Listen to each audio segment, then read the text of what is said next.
Saya transfer sekarang. Mudah.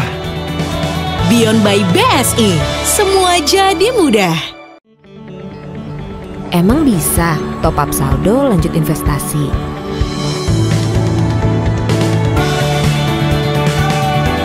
Mudah. Beyond by BSI, semua jadi mudah.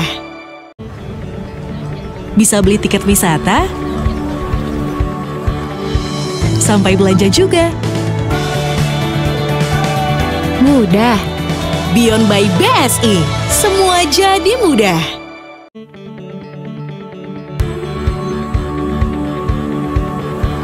Alhamdulillah, panen sukses. Mudah. Beyond by BSI, semua jadi mudah.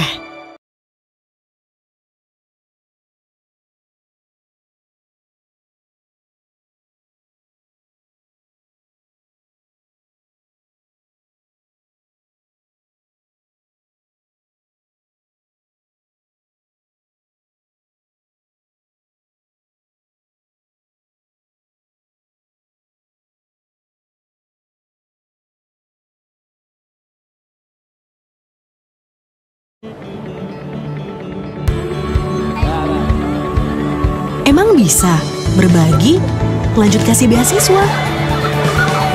Mudah. Beyond by BSI, semua jadi mudah. Emang bisa buka rekening tanpa ke bank?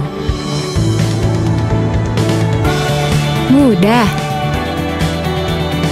Beyond by BSI, semua jadi mudah.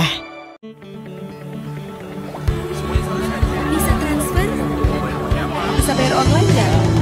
Emang bisa bayar kris di pasar tradisional? Mudah. Beyond by BSI, semua jadi mudah.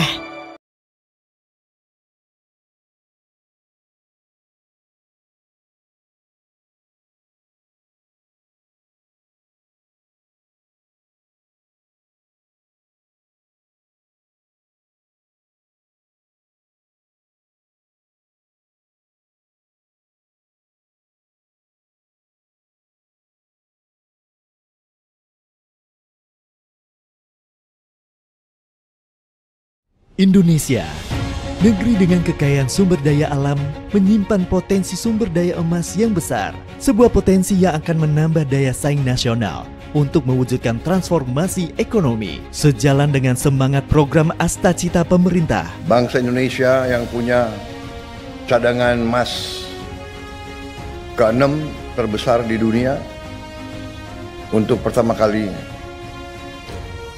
akan memiliki bank emas.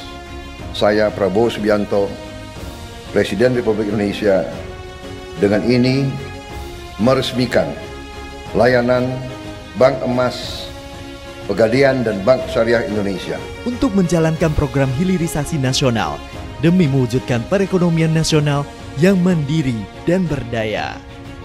Potensi yang besar ini mendorong pemerintah melahirkan sebuah inisiatif, membentuk lembaga jasa keuangan untuk menyelenggarakan kegiatan bisnis, mengelola cadangan emas nasional, hingga potensi ini bisa dimanfaatkan secara optimal untuk pertumbuhan perekonomian. Pada 18 Oktober 2024, Otoritas Jasa Keuangan (OJK) resmi mengesahkan Peraturan Otoritas Jasa Keuangan atau POJK Nomor 17 Tahun 2024 tentang penyelenggaraan kegiatan usaha bank emas. Sebagai salah satu upaya untuk mendorong pendalaman sektor keuangan dari industri emas untuk mencapai target pertumbuhan ekonomi, Bank Syariah Indonesia atau BSI menjadi bank pertama yang ditunjuk oleh OJK dan mendapat izin sebagai LJK penyelenggara kegiatan usaha emas. Sebelumnya, BSI memang telah menjadikan bisnis emas sebagai salah satu faktor utama di dalam pertumbuhan perusahaan yang semakin diperkuat dengan keluarnya izin perluasan layanan bank emas melalui penyelenggaraan kegiatan usaha bulion atau KUBL untuk produk perdagangan emas dan penitipan emas pada 12 Februari 2025. Latar belakang sebagai bank dengan pertumbuhan kinerja positif dan berkelanjutan menjadi modal utama BSI dalam menjalankan perannya sebagai penyedia layanan bank emas pertama di Indonesia. BSI terus berupaya melengkapi produk kegiatan layanan bank emas untuk memenuhi kebutuhan nasabahnya, serta memperkuat sinergi kerjasama dengan para pelaku ekosistem industri emas di Indonesia. Melalui kegiatan layanan bank emas, BSI mengelola bisnis emas secara end-to-end, menciptakan perputaran bisnis dengan multiplier efek yang signifikan. Ini adalah salah satu upaya mewujudkan program hilirisasi pemerintah sebagai benteng perekonomian nasional menjadi yang terdepan sebagai produsen emas dunia, mendorong pertumbuhan ekonomi, dan sebagai langkah ke depan menuju bangsa yang mandiri, berdaya, dan tangguh. BSI mengemaskan Indonesia. Indonesia, di setiap detak kehidupan ada alam yang kaya dan juga masyarakat yang penuh aspirasi menggerakkan roda perekonomian untuk terus maju demi hidup yang lebih baik. 3 bank syariah, Bank Syariah Mandiri, BNI Syariah, dan BRI Syariah bergabung menjadi satu saat pandemi COVID-19 di tahun 2021. Bank Syariah Indonesia hadir dalam setiap ritme kehidupan masyarakat, lebih dekat bersama untuk hidup penuh amanah.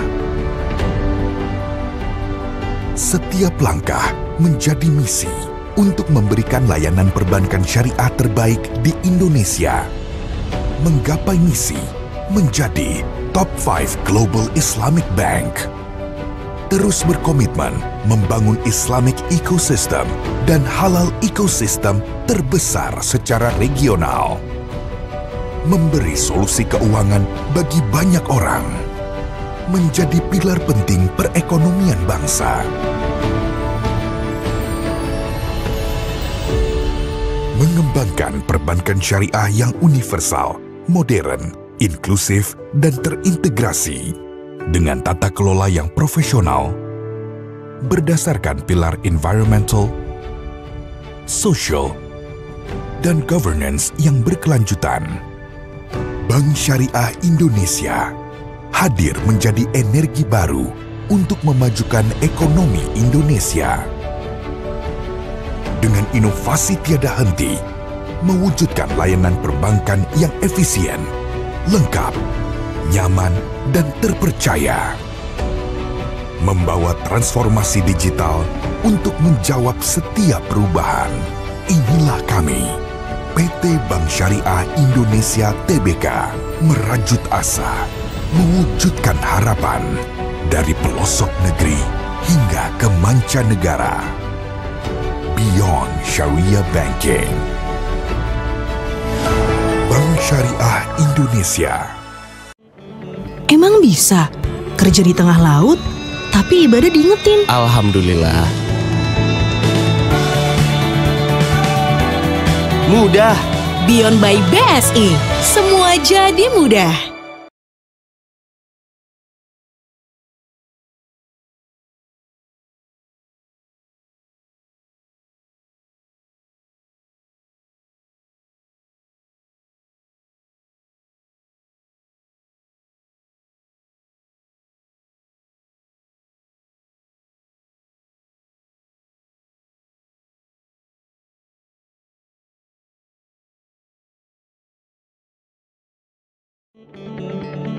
Bisa ya transaksi dari atas gunung? Saya transfer sekarang. Mudah. Beyond by BSI, semua jadi mudah. Emang bisa top up saldo lanjut investasi?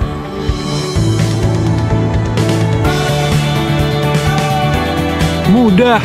Beyond by BSI, semua jadi mudah. Bisa beli tiket wisata, sampai belanja juga. Mudah. Beyond by BSI, semua jadi mudah.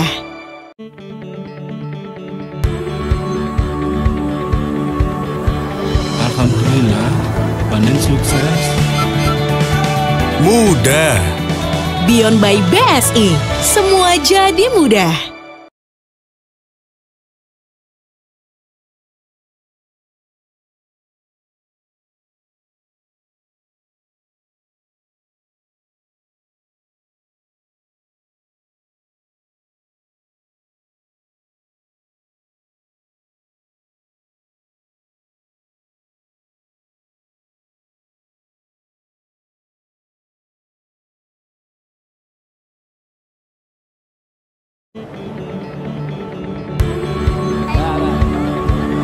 Emang bisa berbagi, lanjut kasih beasiswa? Mudah. Beyond by BSI, semua jadi mudah. Emang bisa buka rekening tanpa ke bank? Mudah. Beyond by BSI, semua jadi mudah. Bisa transfer? Bisa bayar online nggak? Emang bisa bayar kris di pasar tradisional? Mudah. Beyond by BSI, semua jadi mudah.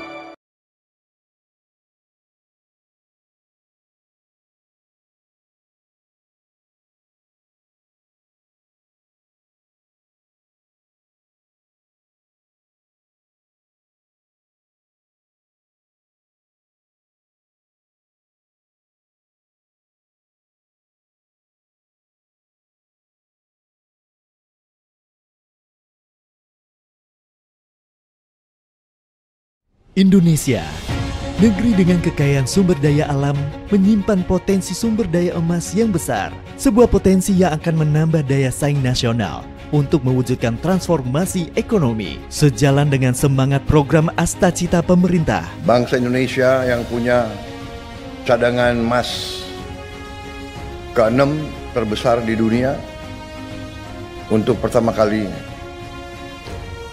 akan memiliki bank emas. Saya Prabowo Subianto, Presiden Republik Indonesia, dengan ini meresmikan layanan Bank Emas, Pegadaian dan Bank Syariah Indonesia untuk menjalankan program hilirisasi nasional demi mewujudkan perekonomian nasional yang mandiri dan berdaya. Potensi yang besar ini mendorong pemerintah melahirkan sebuah inisiatif, membentuk lembaga jasa keuangan untuk menyelenggarakan kegiatan bisnis, mengelola cadangan emas nasional, hingga potensi ini bisa dimanfaatkan secara optimal untuk pertumbuhan perekonomian. Pada 18 Oktober 2024, Otoritas Jasa Keuangan (OJK) resmi mengesahkan Peraturan Otoritas Jasa Keuangan atau POJK nomor 17 tahun 2024 tentang penyelenggaraan kegiatan usaha bank emas. Sebagai salah satu upaya untuk mendorong pendalaman sektor keuangan dari industri emas untuk mencapai target pertumbuhan ekonomi, Bank Syariah Indonesia atau BSI menjadi bank pertama yang ditunjuk oleh OJK dan mendapat izin sebagai LJK penyelenggara kegiatan usaha emas. Sebelumnya, BSI memang telah menjadikan bisnis emas sebagai salah satu faktor utama di dalam pertumbuhan perusahaan yang semakin diperkuat dengan keluarnya izin perluasan layanan bank emas melalui penyelenggaraan kegiatan usaha bulion atau KUBL untuk produk perdagangan emas dan penitipan emas pada 12 Februari 2025. Latar belakang sebagai bank dengan pertumbuhan kinerja positif dan berkelanjutan menjadi modal utama BSI dalam menjalankan perannya sebagai penyedia layanan bank emas pertama di Indonesia. BSI terus berupaya melengkapi produk kegiatan layanan bank emas untuk memenuhi kebutuhan nasabahnya serta memperkuat sinergi kerjasama dengan para pelaku ekosistem industri emas di Indonesia. Melalui kegiatan layanan bank emas, BSI mengelola bisnis emas secara end-to-end, menciptakan perputaran bisnis dengan multiplier efek yang signifikan.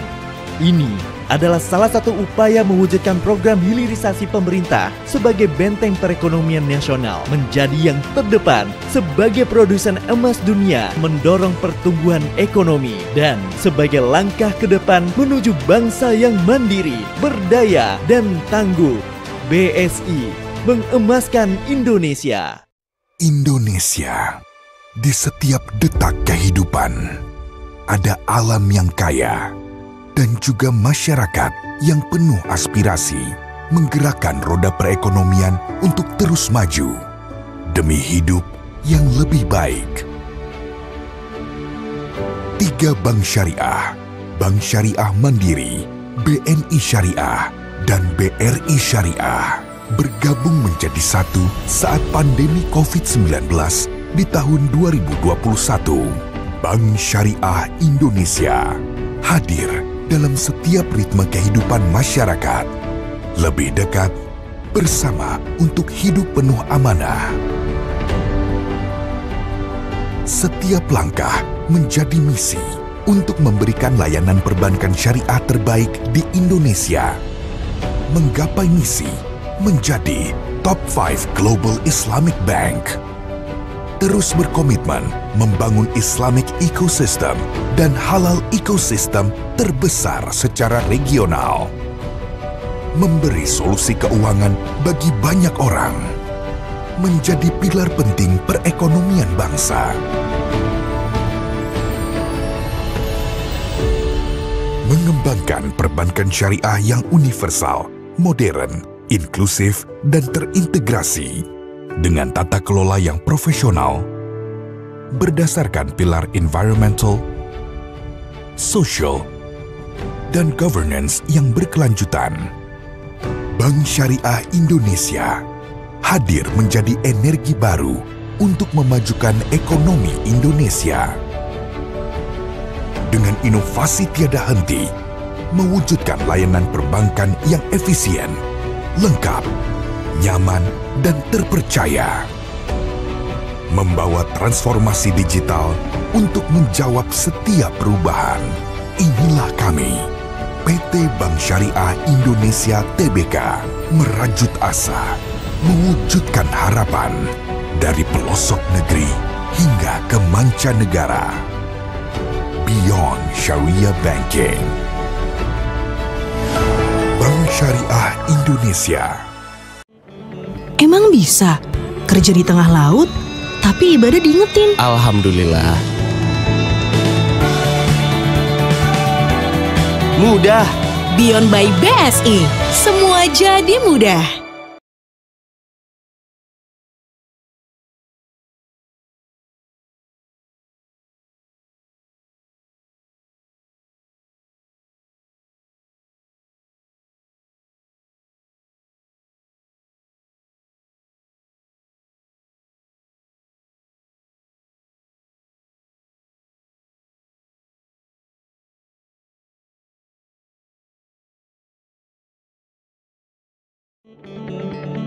Bisa ya transaksi dari atas gunung? Saya transfer sekarang. Mudah. Beyond by BSI, semua jadi mudah. Emang bisa top up saldo lanjut investasi?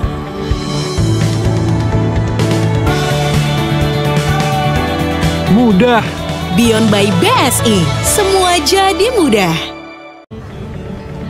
Bisa beli tiket wisata, sampai belanja juga. Mudah. Beyond by BSI, semua jadi mudah.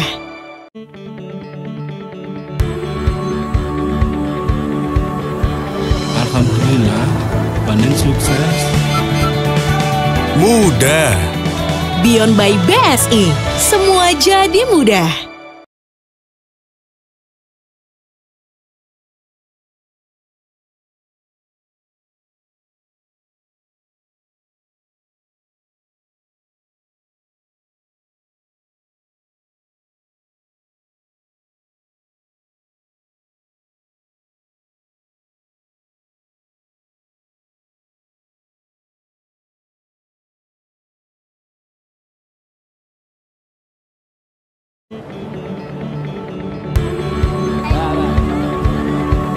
bisa? Berbagi, lanjut kasih beasiswa. Mudah. Beyond by BSI, semua jadi mudah. Emang bisa buka rekening tanpa ke bank? Mudah. Beyond by BSI, semua jadi mudah. Bisa transfer? Bisa bayar online nggak? Emang bisa bayar kris di pasar tradisional? Mudah. Beyond by BSI, semua jadi mudah.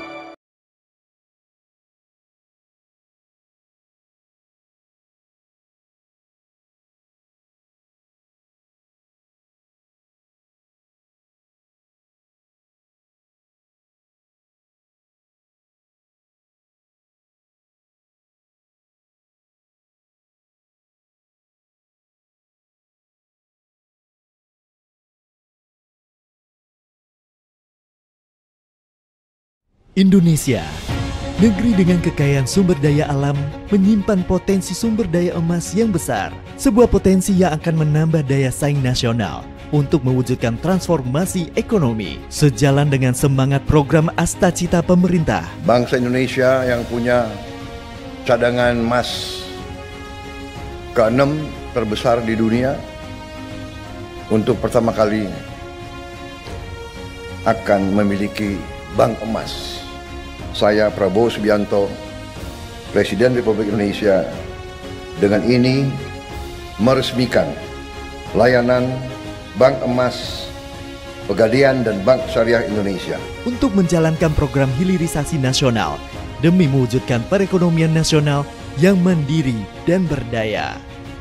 Potensi yang besar ini mendorong pemerintah melahirkan sebuah inisiatif, membentuk lembaga jasa keuangan untuk menyelenggarakan kegiatan bisnis, mengelola cadangan emas nasional, hingga potensi ini bisa dimanfaatkan secara optimal untuk pertumbuhan perekonomian. Pada 18 Oktober 2024, Otoritas Jasa Keuangan (OJK) resmi mengesahkan Peraturan Otoritas Jasa Keuangan atau POJK Nomor 17 Tahun 2024 tentang penyelenggaraan kegiatan usaha bank emas. Sebagai salah satu upaya untuk mendorong pendalaman sektor keuangan dari industri emas untuk mencapai target pertumbuhan ekonomi, Bank Syariah Indonesia atau BSI menjadi bank pertama yang ditunjuk oleh OJK dan mendapat izin sebagai LJK penyelenggara kegiatan usaha emas. Sebelumnya, BSI memang telah menjadikan bisnis emas sebagai salah satu faktor utama di dalam pertumbuhan perusahaan yang semakin diperkuat dengan keluarnya izin perluasan layanan bank emas melalui penyelenggaraan kegiatan usaha bulion atau KUBL untuk produk perdagangan emas dan penitipan emas pada 12 Februari 2025. Latar belakang sebagai bank dengan pertumbuhan kinerja positif dan berkelanjutan menjadi modal utama BSI dalam menjalankan perannya sebagai penyedia layanan bank emas pertama di Indonesia. BSI terus berupaya melengkapi produk kegiatan layanan bank emas untuk memenuhi kebutuhan nasabahnya serta memperkuat sinergi kerjasama dengan para pelaku ekosistem industri emas di Indonesia. Melalui kegiatan layanan bank emas, BSI mengelola bisnis emas secara end-to-end, menciptakan perputaran bisnis dengan multiplier efek yang signifikan.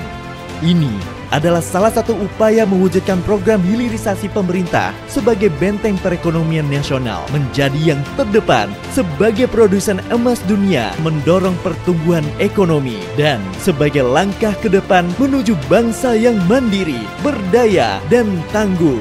BSI mengemaskan Indonesia.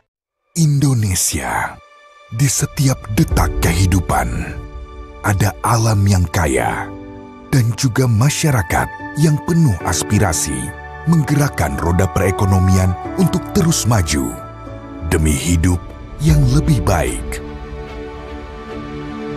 3 bank syariah, Bank Syariah Mandiri, BNI Syariah, dan BRI Syariah bergabung menjadi satu saat pandemi COVID-19 di tahun 2021. Bank Syariah Indonesia hadir dalam setiap ritme kehidupan masyarakat, lebih dekat bersama untuk hidup penuh amanah. Setiap langkah menjadi misi untuk memberikan layanan perbankan syariah terbaik di Indonesia. Menggapai misi menjadi Top 5 Global Islamic Bank.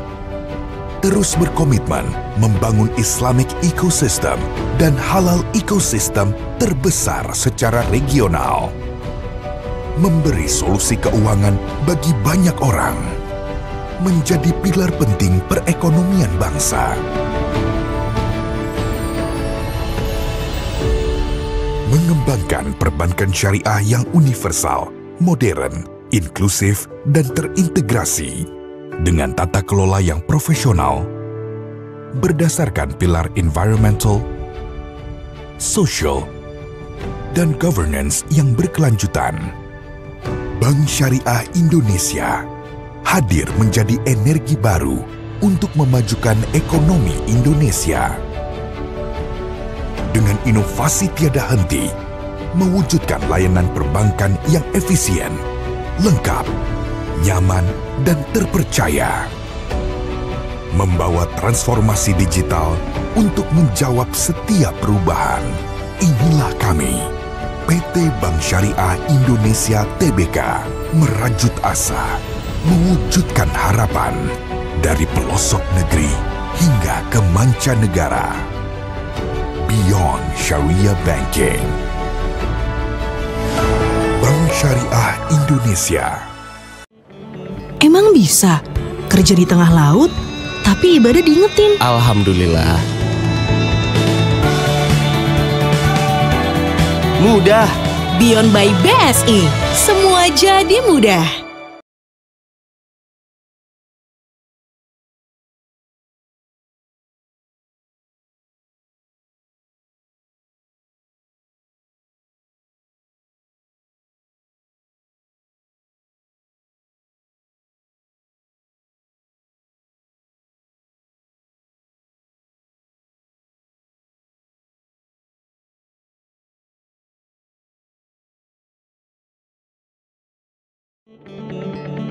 Bisa ya transaksi dari atas gunung? Saya transfer sekarang. Mudah. Beyond by BSI, semua jadi mudah. Emang bisa top up saldo lanjut investasi?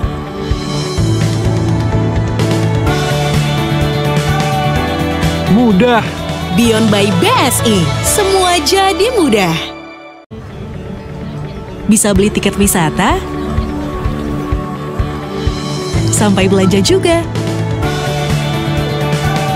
Mudah. Beyond by BSI, semua jadi mudah.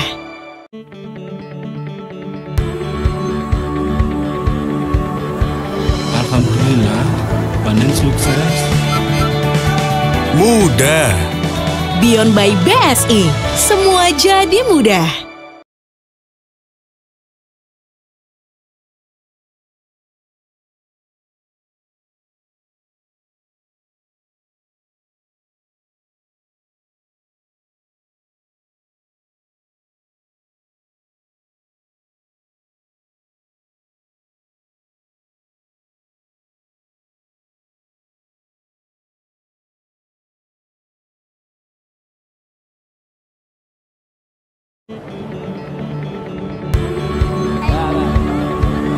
Emang bisa berbagi, lanjut kasih beasiswa? Mudah. Beyond by BSI, semua jadi mudah. Emang bisa buka rekening tanpa ke bank?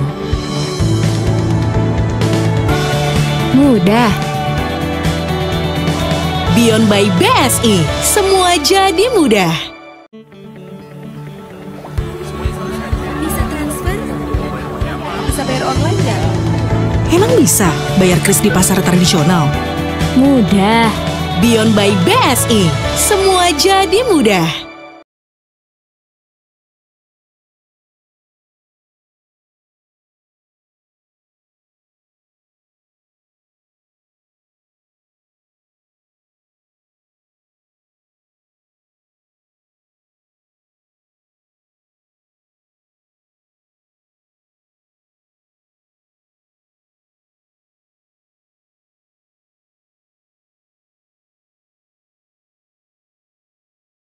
Indonesia, negeri dengan kekayaan sumber daya alam, menyimpan potensi sumber daya emas yang besar. Sebuah potensi yang akan menambah daya saing nasional untuk mewujudkan transformasi ekonomi. Sejalan dengan semangat program Astacita pemerintah. Bangsa Indonesia yang punya cadangan emas ke-6 terbesar di dunia, untuk pertama kali akan memiliki bank emas. Saya Prabowo Subianto, Presiden Republik Indonesia, dengan ini meresmikan layanan Bank Emas, Pegadaian dan Bank Syariah Indonesia untuk menjalankan program hilirisasi nasional demi mewujudkan perekonomian nasional yang mandiri dan berdaya. Potensi yang besar ini mendorong pemerintah melahirkan sebuah inisiatif, membentuk lembaga jasa keuangan untuk menyelenggarakan kegiatan bisnis, mengelola cadangan emas nasional, hingga potensi ini bisa dimanfaatkan secara optimal untuk pertumbuhan perekonomian.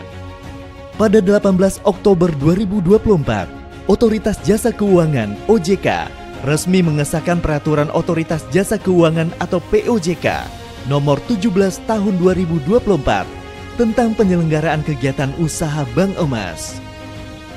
Sebagai salah satu upaya untuk mendorong pendalaman sektor keuangan dari industri emas untuk mencapai target pertumbuhan ekonomi, Bank Syariah Indonesia atau BSI menjadi bank pertama yang ditunjuk oleh OJK dan mendapat izin sebagai LJK penyelenggara kegiatan usaha emas. Sebelumnya, BSI memang telah menjadikan bisnis emas sebagai salah satu faktor utama di dalam pertumbuhan perusahaan yang semakin diperkuat dengan keluarnya izin perluasan layanan bank emas melalui penyelenggaraan kegiatan usaha bulion atau KUBL untuk produk perdagangan emas dan penitipan emas pada 12 Februari 2025.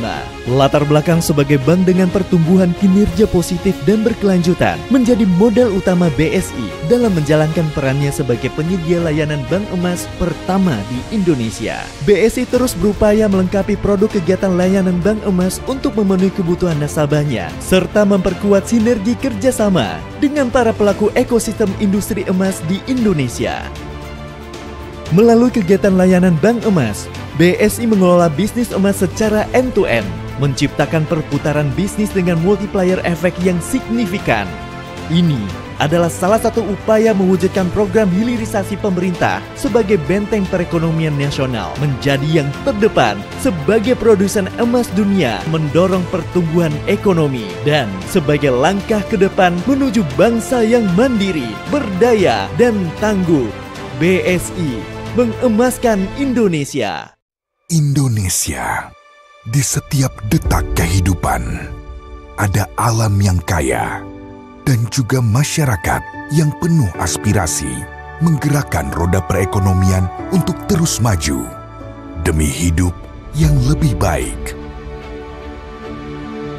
3 bank syariah, Bank Syariah Mandiri, BNI Syariah, dan BRI Syariah bergabung menjadi satu saat pandemi COVID-19 di tahun 2021. Bank Syariah Indonesia hadir dalam setiap ritme kehidupan masyarakat, lebih dekat bersama untuk hidup penuh amanah. Setiap langkah menjadi misi untuk memberikan layanan perbankan syariah terbaik di Indonesia. Menggapai misi menjadi Top 5 Global Islamic Bank.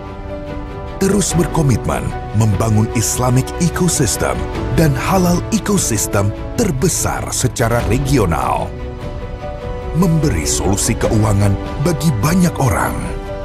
Menjadi pilar penting perekonomian bangsa. Mengembangkan perbankan syariah yang universal, modern, inklusif, dan terintegrasi dengan tata kelola yang profesional berdasarkan pilar environmental, social, dan governance yang berkelanjutan.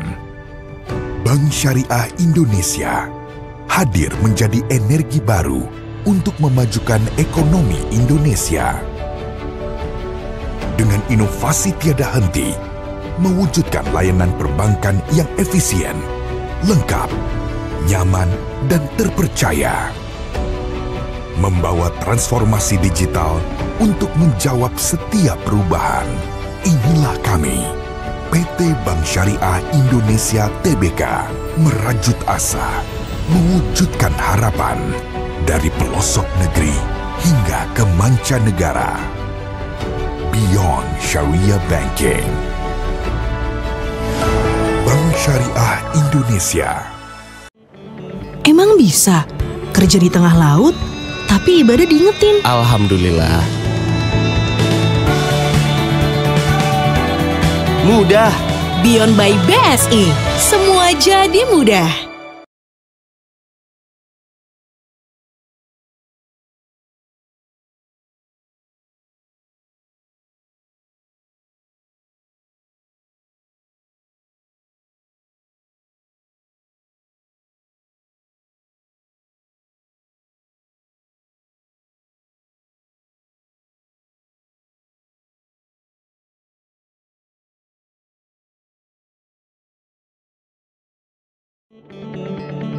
Bisa ya transaksi dari atas gunung? Saya transfer sekarang. Mudah. Beyond by BSI, semua jadi mudah. Emang bisa top up saldo lanjut investasi?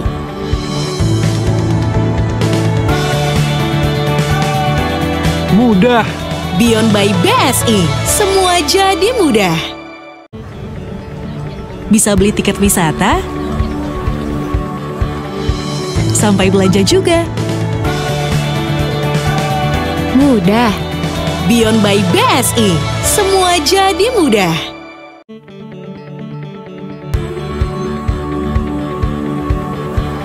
Alhamdulillah, panen sukses. Mudah. Beyond by BSI, semua jadi mudah.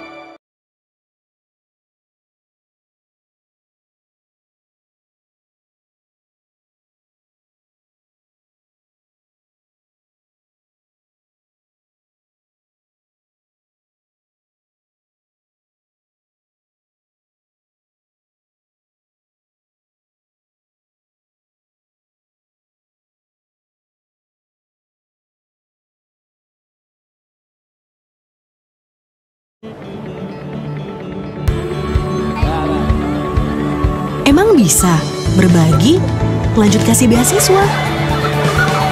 Mudah. Beyond by BSI, semua jadi mudah. Emang bisa buka rekening tanpa ke bank? Mudah. Beyond by BSI, semua jadi mudah. Bisa transfer? Bisa bayar online nggak? Emang bisa bayar kris di pasar tradisional? Mudah.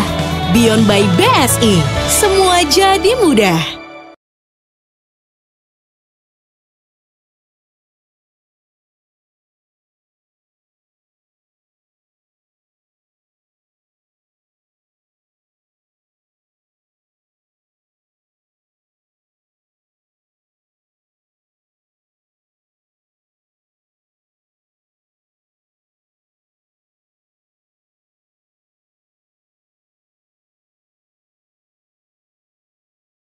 Indonesia, negeri dengan kekayaan sumber daya alam, menyimpan potensi sumber daya emas yang besar. Sebuah potensi yang akan menambah daya saing nasional untuk mewujudkan transformasi ekonomi. Sejalan dengan semangat program Astacita pemerintah. Bangsa Indonesia yang punya cadangan emas ke-6 terbesar di dunia, untuk pertama kali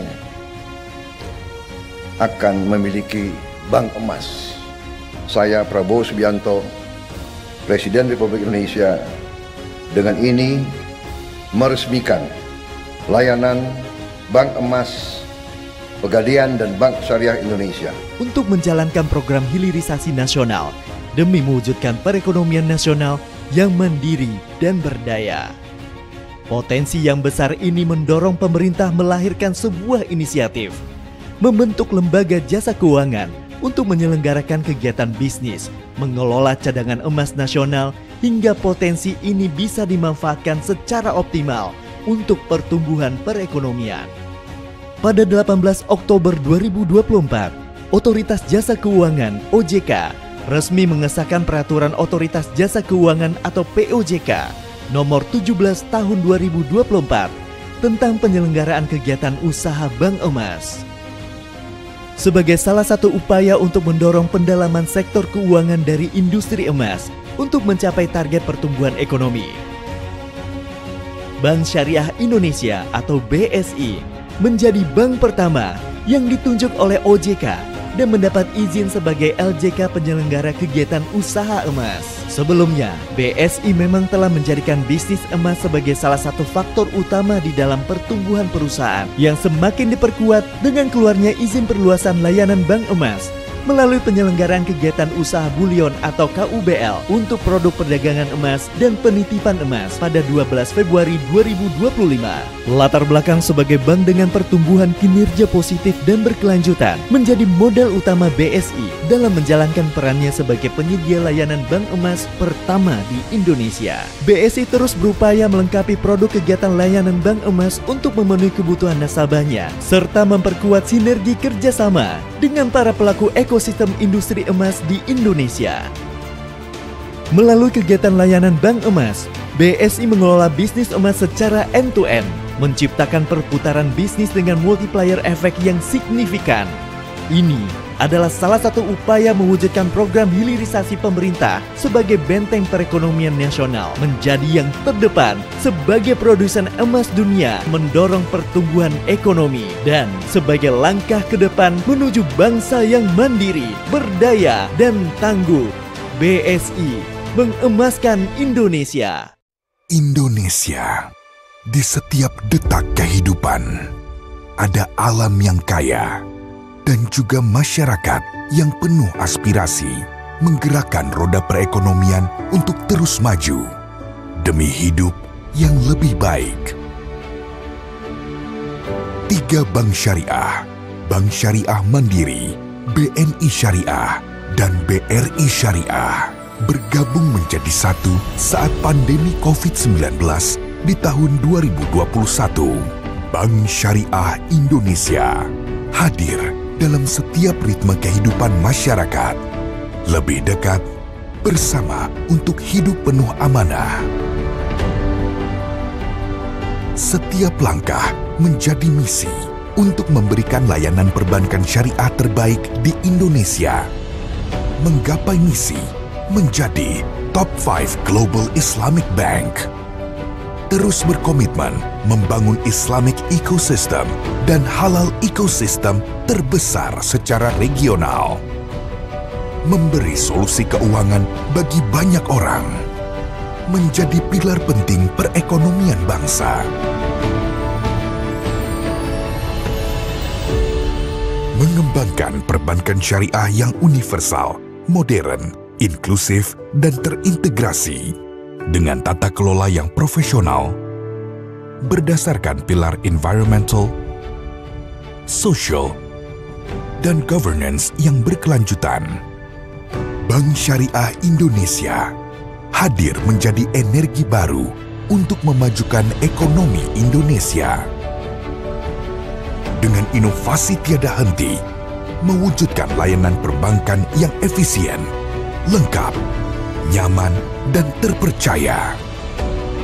Membawa transformasi digital untuk menjawab setiap perubahan.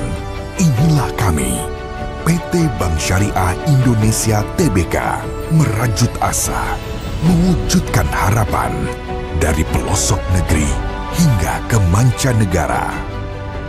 Beyond Sharia Banking.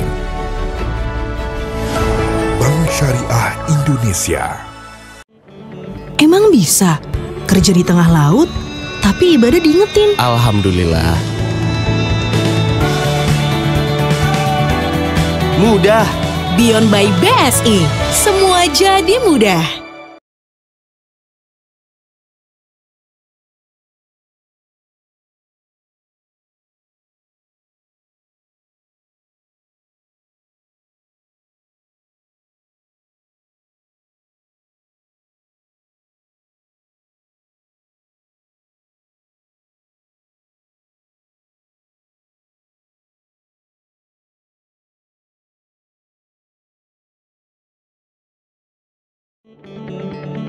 Bisa ya transaksi dari atas gunung? Saya transfer sekarang. Mudah. Beyond by BSI, semua jadi mudah. Emang bisa top up saldo lanjut investasi?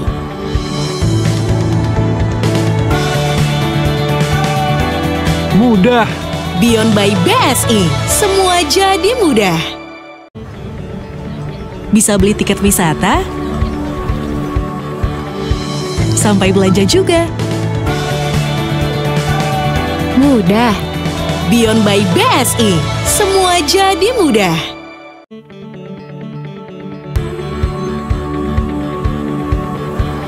Alhamdulillah, panen sukses. Mudah. Beyond by BSI, semua jadi mudah.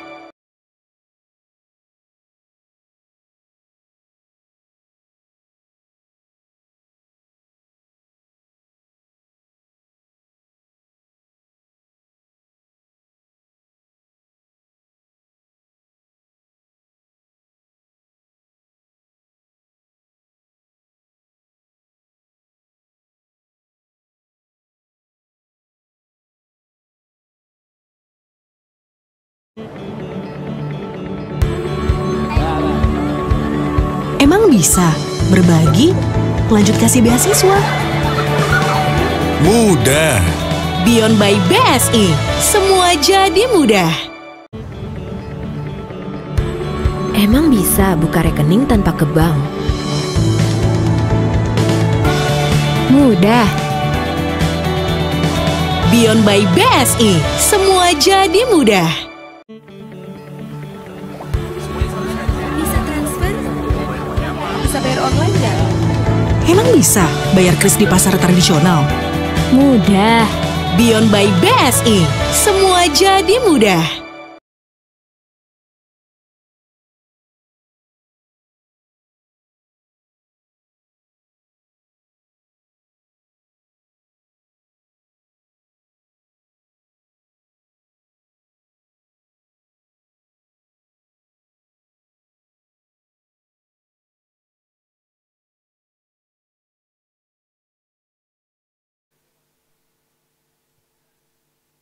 Indonesia, di setiap detak kehidupan, ada alam yang kaya dan juga masyarakat yang penuh aspirasi menggerakkan roda perekonomian untuk terus maju demi hidup yang lebih baik.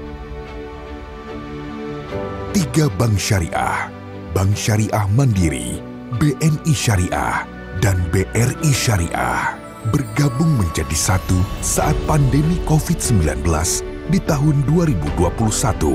Bank Syariah Indonesia hadir dalam setiap ritme kehidupan masyarakat. Lebih dekat, bersama untuk hidup penuh amanah. Setiap langkah menjadi misi untuk memberikan layanan perbankan syariah terbaik di Indonesia. Menggapai misi menjadi Top 5 Global Islamic Bank. Terus berkomitmen membangun Islamic Ecosystem dan halal ecosystem terbesar secara regional. Memberi solusi keuangan bagi banyak orang. Menjadi pilar penting perekonomian bangsa. Mengembangkan perbankan syariah yang universal, modern, inklusif, dan terintegrasi dengan tata kelola yang profesional berdasarkan pilar environmental, social, dan governance yang berkelanjutan. Bank Syariah Indonesia hadir menjadi energi baru untuk memajukan ekonomi Indonesia. Dengan inovasi tiada henti, mewujudkan layanan perbankan yang efisien, lengkap, nyaman, dan terpercaya. Membawa transformasi digital untuk menjawab setiap perubahan. Inilah kami, PT Bank Syariah Indonesia Tbk, merajut asa, mewujudkan harapan dari pelosok negeri hingga ke mancanegara. beyond Sharia banking. Bank Syariah Indonesia.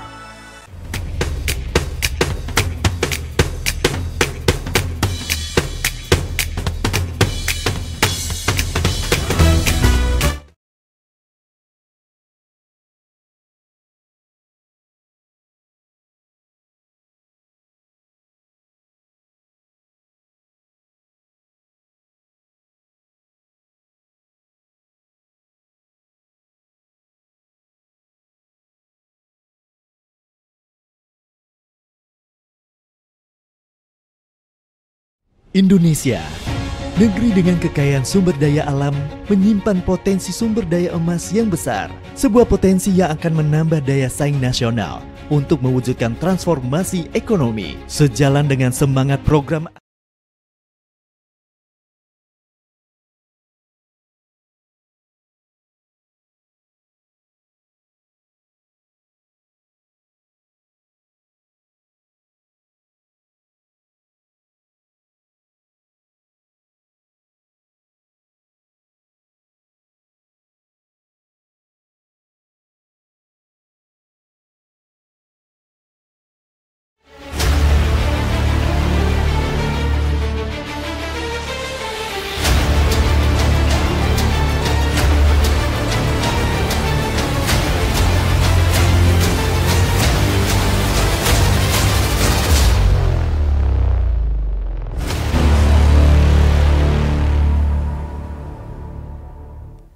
Ladies and gentlemen, we hope you have enjoyed the networking lunch session and successfully expanded your network today. Now it's time for us to come together again for one of the key moments in BSI GIFS 2025, the International Prominent Lecture Session 1. We will gain valuable insights from an extraordinary speakers with a highly relevant and visionary topic towards Indonesia's century in 2045 in pursuit of growth and prosperity. This session will be led by Dr. Lukyan Tamandi. Dr. Lukyan, the floor is yours.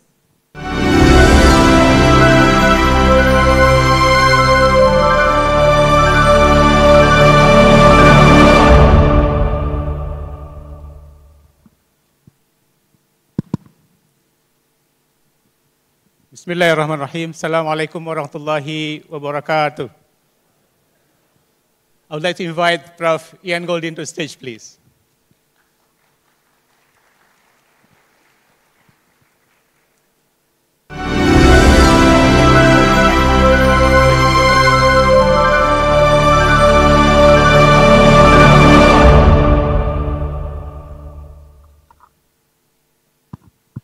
Alhamdulillah. We are back to the plenary hall and hope everyone has enjoyed their lunch and our hospitality. So I hope everyone is ready for the first sessions of international lectures. So Bapak Ibu sekalian, ladies and gentlemen, it is of course truly an honor for us, BSI, to have you all to these lectures, which entitled quite ambitious, but we hope we can go through the sessions as well as have some thoughts, ideas after the lecture by Ian. So the title of the topics of the lecture is Towards Indonesia's Century 2045 in Pursuit of Inclusive Growth and Prosperity. As Indonesia embracing a lot of challenges, and we are of course approaching our 100 years of independence, 2045, the nations have ambitious goals and vision to become a developed nation by 2045. We know that today's economy, the global challenges, geopolitical uncertainties pose threats as well as challenges for us and the globe over. So, of course, with these challenges, we need to navigate these issues, these challenges in terms of trade wars, tariffs war, etc. The choices that we made today, of course, will make all the difference whether Indonesia can realize its immense potentials. We always talk about our natural resources. We have young population, bonus demography as we talk about it. We are also the largest economies, part of the 20th largest economies, and some analysts predict that Indonesia will become either top 5 largest economies in the world soon, inshallah. Now, we have demonstrated immense progress, remarkable progress over the past decades, either in terms of poverty reductions, in terms of creating jobs, in terms of embracing technological challenges. Our democracy is maturing. We, of course, being praised as perhaps the second largest democracy in the world. And of course, we also, as we all know, we have been the ASEAN chairs, G20 chairs, and we have done that successfully. Now, in short, in today's sessions, we are talking about all these challenges as well as potentials, opportunities, and strengths that Indonesia has. And with us today, we are honored, of course, to have Professor Ian Goldin, Professor of Globalizations and International Development from University of Oxford, and he is also founding director of Oxford Martin School, interdisciplinary center that looks over future studies like climate change, demography, and so many challenges that we face in the future. He was, of course, previously, he was serving as vice president for the World Bank, and I think most importantly, he was economic advisor to the, of course, the one and only President Nelson Mandela. And Ian has, of course, done a lot of tremendous and significant research in economic development. 2 of his notable books, I hope you will be able to look up to these books. It's very interesting books because he predicted the pandemic. The first one is The Butterfly Defect. And second one that I would recommend is Rescue, From Global Crisis to a Better World. Please look up to these works of Ian. And of course, I would like to also share something, fun fact, of course. He's a big fan of the largest and greatest football club in the world. Can you guess? Come on. Arsenal. Arsenal, of course, because I'm a fan of Arsenal as well. So we are on the same field here. Apologies for MU and Inter Milan or whatnot. Of course, we are truly honored to have here with us today. Please join me in warmly and enthusiastically welcoming Professor Ian Goldin. The stage is yours. Thank you very much, Dr. Lukiman, for those kind words. Your Excellencies, ladies and gentlemen, it's a huge pleasure to be back in Jakarta and to be reflecting on the enormous progress that this magnificent country has made over the last years since independence, and what will come over the next years till 2045 when you celebrate your 100th birthday of independence. This incredible country has come a great distance in all dimensions, and it's wonderful to be in this great city, Jakarta, and to be able to experience the air, which is cleaner than I was last year, to be able to experience the scale of development, and to see the enthusiasm for the future. The ambition of the government is to be a high-income country by 2045. This is a great ambition. It implies raising growth rates from where they are today of about 5% to well over 8% within the next 5 years or so, and sustaining those growth rates all the way to 2045. Very few countries have ever achieved this. China has, but very few others on a sustained basis. It seems very ambitious. But as my former boss, President Mandela, said, it always seems impossible until it's done. And I believe with the right attitude, with the right will, with the right policies, with the right investment levels, achieving this is indeed possible. 2045 not only marks the 100th anniversary of independence, but it also, of course, marks the year when we expect the demographic dividend of Indonesia to be changing. Fertility rates today, the number of children being born, are declining to close to replacement level, about 2.15 now. Replacement's about 2.1. And certainly within the next 5 years, we expect Indonesia to go below that, as India recently has done, and well over half of the countries in the world have done, including well over half of the Global South countries. What that means is by the time we get to 2045, the workforce will begin to contract. And what we'll be seeing in that is, of course, a rapid aging of society and increased dependence of the elderly on the young. And so creating a more productive workforce is not only an imperative to achieve 8% growth, but it is also an imperative to sustain an aging population. This is a summit focused on Islamic finance, and I'm delighted to have been invited by the BSI to give this address.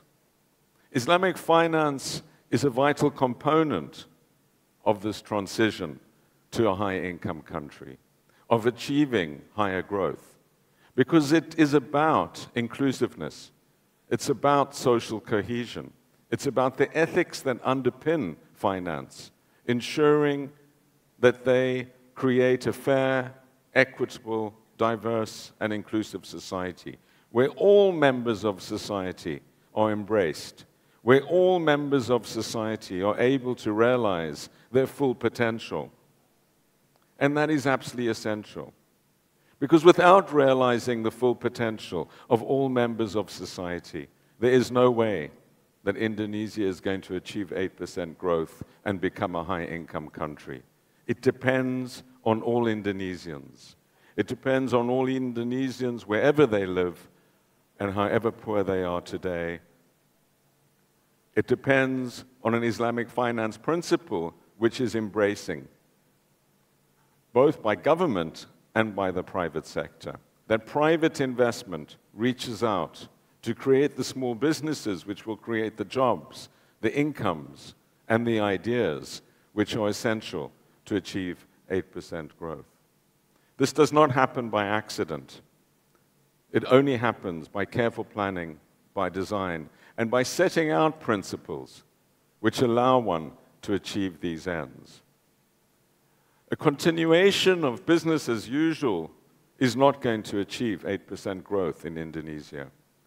Investment by the private sector and investment by the public sector needs to grow. Investment by the public sector should be about double what it is today.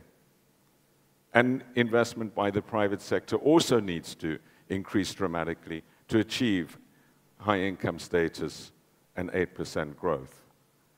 This, of course, is about creating an investment climate which encourages investment, which encourages savings, where people believe in the future, and they believe that if they work hard, they will be rewarded. If they follow the rules, the game will be well played. This is utterly achievable. I believe that Indonesia has everything it takes to achieve this much higher level of growth. Of course, if government is going to increase investment, it needs increased revenues too. And what that means is raising the tax take to at least 16%. Indonesia is low amongst its peers, amongst the countries of the region and other countries of similar income around the world in its tax take. This needs to be improved. Government needs the resources, the fiscal resources, in order to be able to invest in health, in education, in infrastructure. Without those resources, the foundations of growth cannot be built. It also needs the foundations of predictability, transparency, lack of corruption, which ensure that there will be not only private investment but foreign investment, because foreign investment needs to increase dramatically as well to achieve 8% growth. And of course, private investment will grow by satisfying itself that it is able to make the returns on a predictable basis over the future.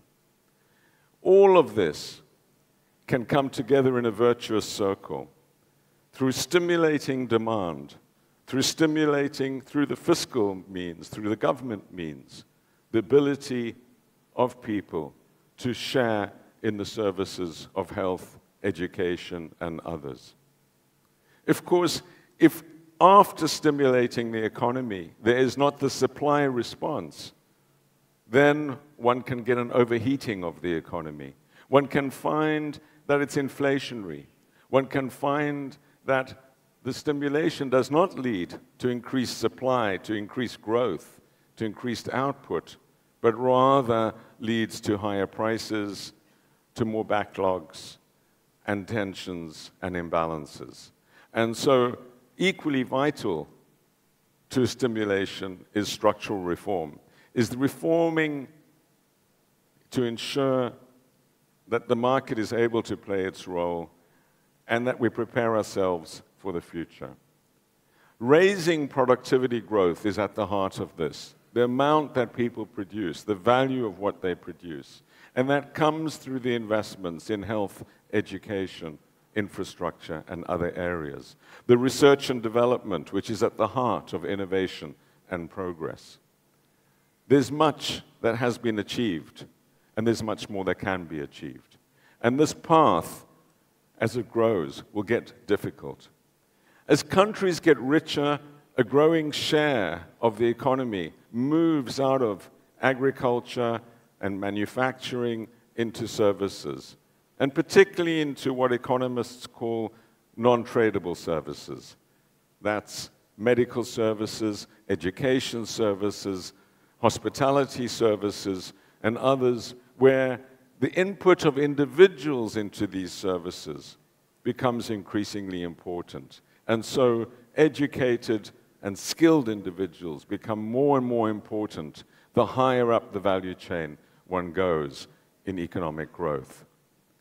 And there's a second dimension to this, which of course is very much part of the current debate, and that's the role of artificial intelligence and technology in promoting this more rapid growth. This will be vital, but it would also lead to shifts in employment. There will be no call centers in 10 years' time. In 2045, economies will look very different to what they are today. There will be no manufacturing jobs repetitive as we know them today. These will be automated, robotic jobs. And so we need to think very carefully about what the jobs of the future are, what skills are required for them, and how different they are to the jobs of the past, and how we prepare societies for this. Part of this is a question about place. Not only what the jobs will be, but where will they be? And what we found in the high-income countries is that the new jobs are often in very different places to the old jobs.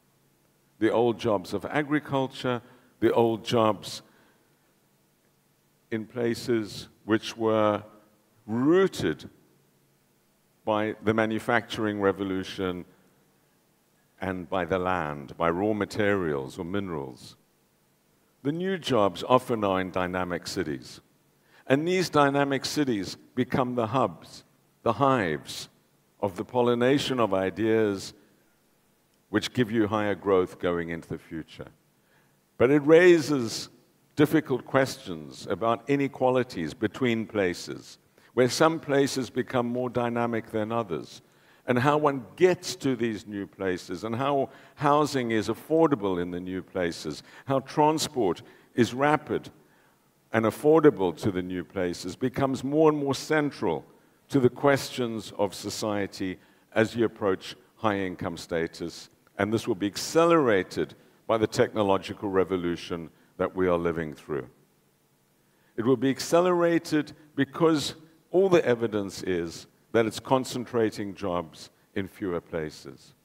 Remote work is a good idea, but it is not a substitute for innovation. It is not a substitution for raising productivity. And what we find in high-income countries is that there's an increasing concentration of people and not a spreading of people to work from anywhere. And so how you create affordable housing in Jakarta and elsewhere, and transport systems are absolutely central to this achievement.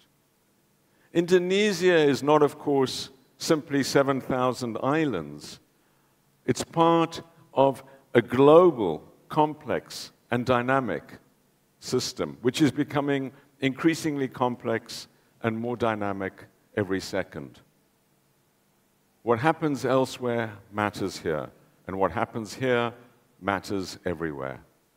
Whether it's on climate change, whether it's on stopping pandemics, whether it's on the spreading of ideas, some of which are brilliant and some of which are bad, we are entangled together in the world now in ways that were simply unimaginable in the past. And this entanglement in a complex dynamic system means that we really need the world to be helping us. We need a world which is solutions-based. We need a world where climate change is being contained, where pandemics are being stopped, where conflicts are being reduced, where cyber attacks are being limited. We need global institutions, regional institutions, and cooperation. And Asia is at the heart of this. There's much talk in Britain, where I live, about globalization being dead. But when you come to Jakarta, you know that globalization is alive and well and living in Asia. Globalization, by which I mean flows across national borders, flows of everything, flows of goods, of services, of finance, digital, physical, of people, of ideas, of good things and bad things, is accelerating. And there's nothing that's going to stop it, because these flows arise from our systems which interconnect us, our aeroplanes, our trade, our everything, our digital traffic. If we disconnect, we go back in time. The model of disconnection is North Korea. If you want to see what happens when you disconnect, look at North Korea. You get stuck in the 1950s when they disconnected.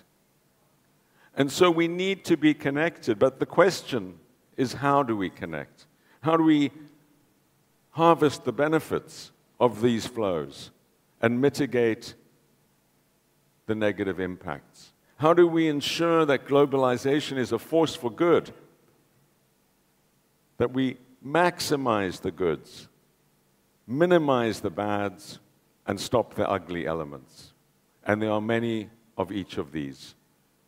We want the vaccines to come as quickly as possible. We want the new cures for cancer to come as quickly as possible. We want dengue vaccines to come as quickly as possible to Indonesia. We want finance and foreign investment to come. We want technologies. We want people and tourists. We want ideas. We want many things, and we want to export the many things too. We want to export our products and services. We want to export our ideas. We want to invest elsewhere. This is all part of a globalized world. But we don't want to import pandemics, and we don't want to import other bads. And how we stop this by working with others is essential. There is no wall high enough that will keep out the bads of globalization. There is no wall high enough that will stop the oceans rising. There's no wall high enough that will keep out extreme weather. There's no wall high enough, as the Chinese found after trying for 2 years, that will keep out pandemics.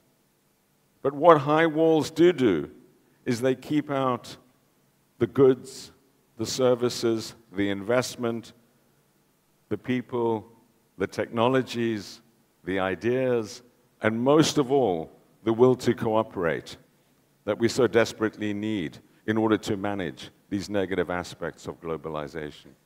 So Indonesia needs to be the heart of a new vision of globalization, a vision which benefits the global south, which does not lead to growing inequality between and within countries, where cooperative activity manages the bads, and when the benefits are enhanced. This is very possible because the good news and a source of immense prospect for Indonesia is that the center of economic gravity of the world and the moving center of political gravity is above Jakarta. The future is Asian. The future is Asian economically, and it increasingly will play a dominant role politically.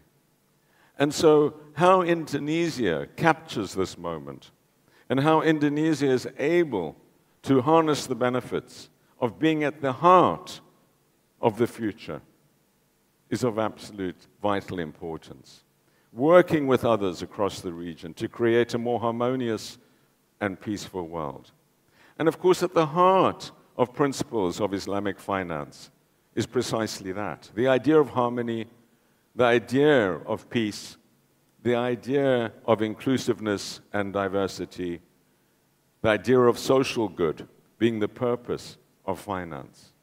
It's that social good which is enhanced and guaranteed, not only by looking after Indonesia, but playing a part in looking after the world. Because although it is 7,000 islands, it cannot survive in a hostile world. It needs a more peaceful world.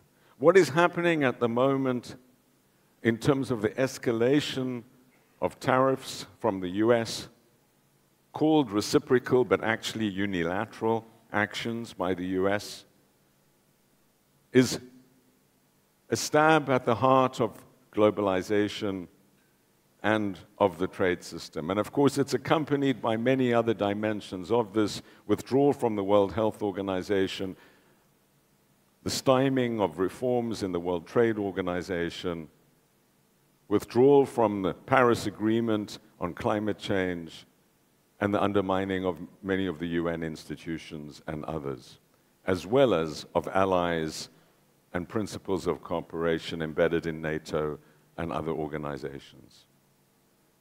My own view is that the rest of the world cannot allow this to carry on simply by saying the system will collapse.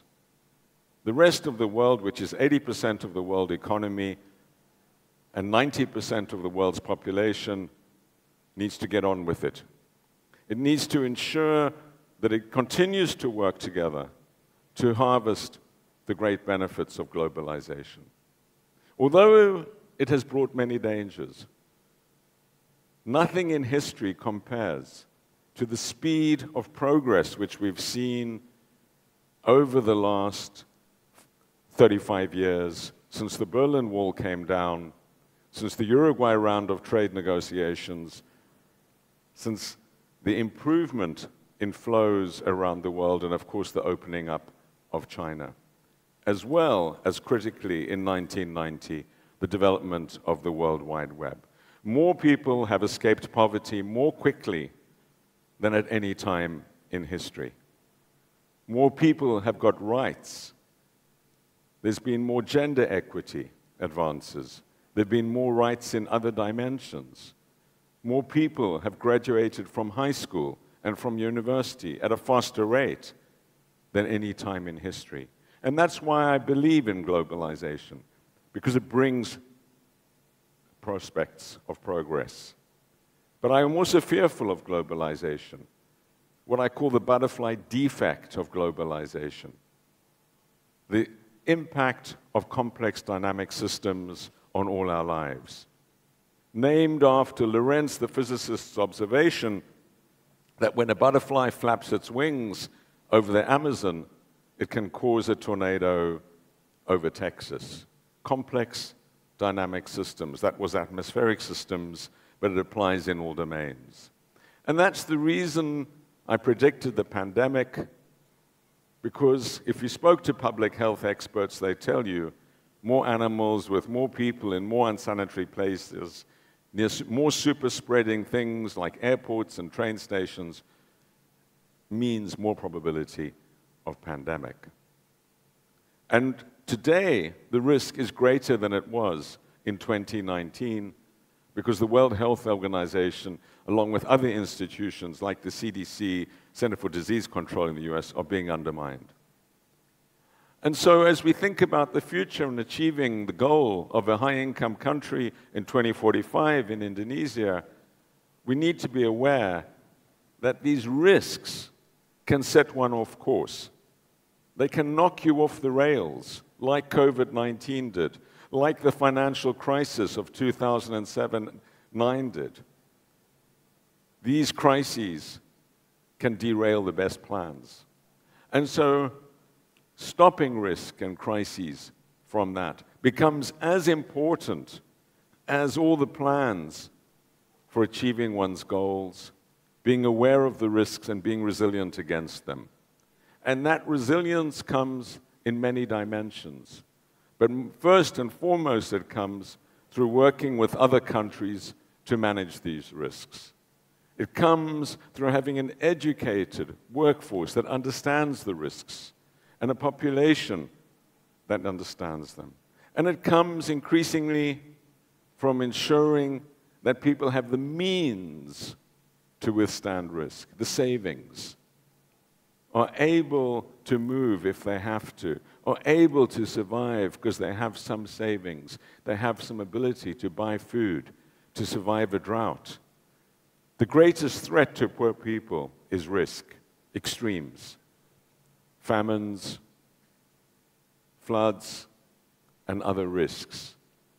Rich people are able to insulate themselves, poor people cannot. That's why the impact of climate change is so very diverse. You can live in the desert if you have enough money. Thriving cities like Abu Dhabi and Dubai, like Riyadh, like Los Angeles and Phoenix, Arizona, tell us that if you have enough money, you can live in the desert where there's no water. But of course, if you're poor, you don't have that optionality. You don't have the means to survive in extreme heat or without water. And so risk increases inequality. And inequality is the greatest threat that all societies face. When some people are able to believe they disconnected from the fate of others, I believe that growing inequality and insecurity lies at the heart of the growth of populism in Britain, in Europe, and in the USA. It's both the financial crisis, which led people to feel more insecure, and the inequality which has persisted, that globalization's benefits have gone to some, not the many, that the few that have benefited have not shared them more widely. But it's also the case that these shocks made people not only poorer, but also feeling more anxious. I do not believe that we would have had Brexit in Britain or President Trump in the White House the first time had it not been for the financial crisis. This utter collapse in faith in the ability of bankers to manage finance. The elites in the metropoles that were out of touch, not only with who else was living in their societies, but most importantly, of what they were meant to be the masters of, which is the financial system. I was head of policy for the World Bank Group and vice president in the run-up to the financial crisis. So I felt a responsibility of failure to see the financial crisis coming. But I was not alone, because all the central bankers in the world, and all the finance ministers, and all the audit committees of the banks, these well-paid, well-informed people did not see it coming. And of course, they have the best data with the most resources, and no one went to jail as a result of it. And this led to a massive collapse of trust in the system. And there are still people in the north of England or in the Midwest of the US, who are poorer today in real terms than they were before the financial crisis. And they feel that the system of globalization and the governments that have run their countries of the center-right and center-left have not delivered on their promises to them. And that's why they are going to extreme solutions. We have to deal with the real concerns of people about their jobs, about their futures. And we have to ensure that the system and the financial system that's at the heart of it is able to deliver for everyone. And that's why Islamic finance, I believe, is so important, because it has people at the heart. It has the integrity and sustainability of the society at the heart of its concerns, not as a peripheral concern that is sometimes talked about, and then as we are seeing with alarming speed in the US today, the dropping of all reference to sustainability or diversity when the president says he no longer likes it. This is not consistent with Islamic finance, which is has these concerns as absolutely central. So we need a financial system that will be stable and sustain jobs and look after the interests of society as a whole and ordinary people in it, where people know what they're doing and can see through the accounts to understand the implications of technologies and other changes. But we also need more than that. We need ambition. We need an ambition to transform society. I was fortunate enough to be part of that transformation in South Africa. I was involved in the anti-apartheid struggle. I left the country to go as a refugee, first to England and then to France, and then quite miraculously, because I thought it would never happen in my lifetime, was invited by Nelson Mandela to be the chief executive of the Development Bank of Southern Africa, the state bank, and economic advisor to him when he became president in 1994. And for 5 years, I accompanied him and worked very closely with him. And I learned many, many things about how one can realize dreams in one's lifetimes and how these things that seem impossible then become possible if one listens to advice, if one works with people across the spectrum, and if one ensures that one follows through on one's statements and actions. President Mandela was the most remarkable person I've ever met or had the good fortune to work with. But there are many remarkable people in our societies at all levels. And by harvesting the talent of our societies, by ensuring we listen to the voices from across our countries, that we see diversity as a source of great strength, not as a source of concern. That is how we are able to ensure that our whole population is able to increase its productivity. So when I look at the ambitions for 2045, I feel they are both daunting ambitions, but also, by being so bold, they set the stage for what's to come. They demand of society change. They demand of society stepping up to a new level. They demand of society greater investment in infrastructure, in health, in education, but most of all, in people. Thank you very much. Thank you, Ian. That was brilliant and was inspiring, and a lot of highlights that I would like to share with the audience. Allow me to briefly summarize your lecture.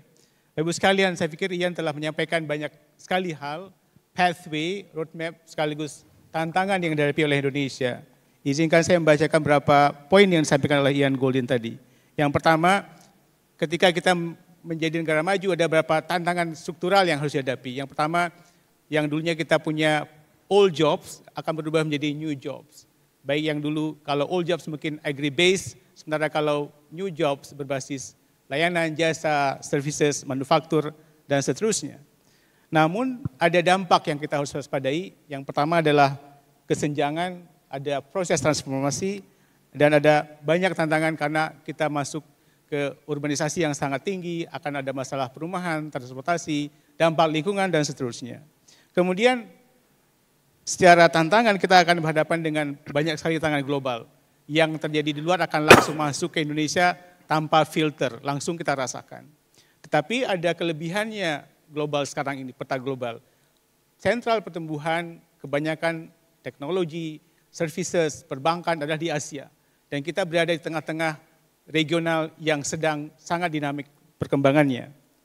Kemudian ada beberapa poin lain yang saya pikir sangat inspiratif. Yang pertama, dia mengatakan, there is no wall high enough to prevent climate change. Jadi sebenarnya tidak ada batasan kalau kita bicara berhadapan dengan climate change. Semua akan kena gitu. Tapi there is a wall high enough for innovations. Ada, kalau kita bicara climate change akan berdampak kepada kita. Seberapapun pagar laut yang kita akan taruh ya. Tapi untuk inovasi nggak ada batasnya. Untuk transformasi nggak ada batasnya. Kemudian terakhir mungkin yang disampaikan tadi, akan banyak resiko yang akan dihadapi, climate change dan seterusnya. Namun semua resiko ini akan berdampak kepada inequality, kesenjangan. Dan kesenjangan adalah the greatest risk for economic development. Jadi itu tantangan terbesar kita. Dan peran Islamic Finance sangat sentral karena menurut Ian, Islamic Finance is important because people is at the center of it. Jadi saya pikir secara ringkas kita bisa melihat bahwa Indonesia punya potensi yang sangat besar untuk menghadapi Indonesia Emas 2045. So with that, I would like to invite the questions or thoughts from the audience. I will open for the first part, 3 questions. Please raise your hand and then briefly introduce yourself and ask or briefly state your comments or questions. I see hands there, gentlemen with blue shirts, and then from in front, anyone here? Also front. So I have maybe 4, yeah? 1, 2, 3, and 4, yeah? 4 dulu ya? From the first one there, yeah. Yang di tengah, yang di row sini, yang kanan, belakang mas. Ya, ya. Yang baju biru.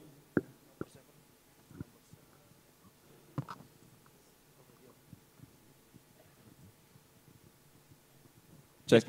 Yeah, so Professor Ian, what's the possibility of the happening of World War, as some already mentioned, like Ray Dalio, for example, it's unavoidable since the tension between the two giants, China and America, is very high. What's your takeout for this? Thank you.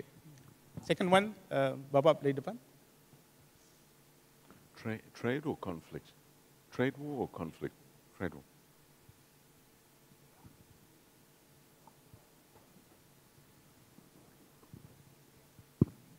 Thank you very much. My name Wawan Wahyudin, Rector of UIN Sultan Maulana Hasanuddin, Banten. Thank you.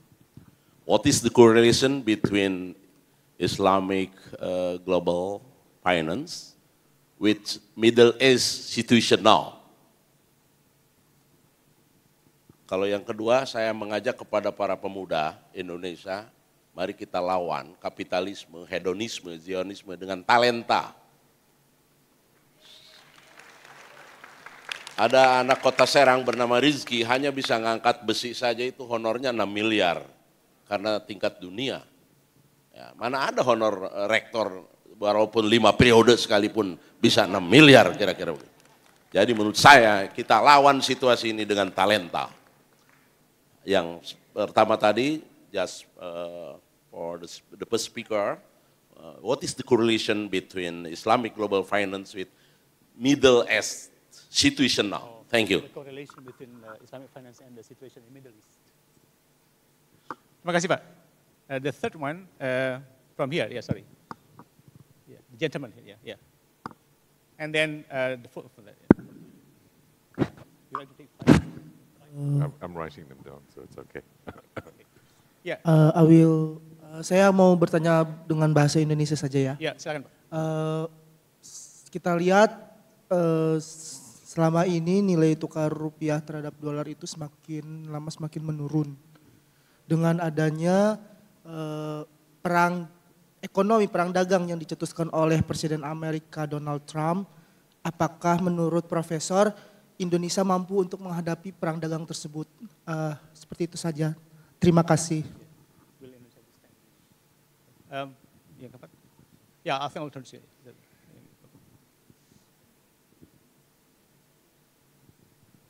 Thank you. My name Aflah Ermanto from Tangan di Atas Entrepreneur Community.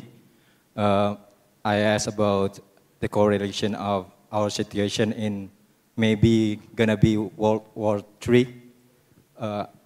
Ada salah satu, izin sambung pakai bahasa Indonesia. Ada salah satu fenomena menarik kalau kita lihat dari belakang tentang currency saat ini, mungkin tadi masnya juga inflasi dolar, RMB dan lain sebagainya, Bitcoin. Yang jadi perhatian saya saat ini adalah korelasi antara perbandingan emas dan perak saat ini yang masih belum menyentuh dengan keadaan semula sebelumnya dengan dinar dan dirham. Apa pandangan para profesor dan bapak-bapak tentang emas? Apakah seberapa mungkin possible dia bakalan kembali probabilitas dan tingkatnya seperti saat masa-masa dahulu? Terima kasih. Final one, yes please. Kita terima 5 dulu, nanti kita silakan jawab dulu ya. Tes. Yes please. Terima kasih. Perkenalkan, nama saya Loisa Asilalai, saya seorang lawyer di salah satu corporate. Pertanyaan saya kepada Profesor, bagaimana tanggapan Profesor terhadap regulasi di Indonesia tentang tindak pidana kejahatan perbankan, di mana banyaknya kejahatan kebocoran data, apalagi terkait dengan perkembangan AI sekarang. Terima kasih.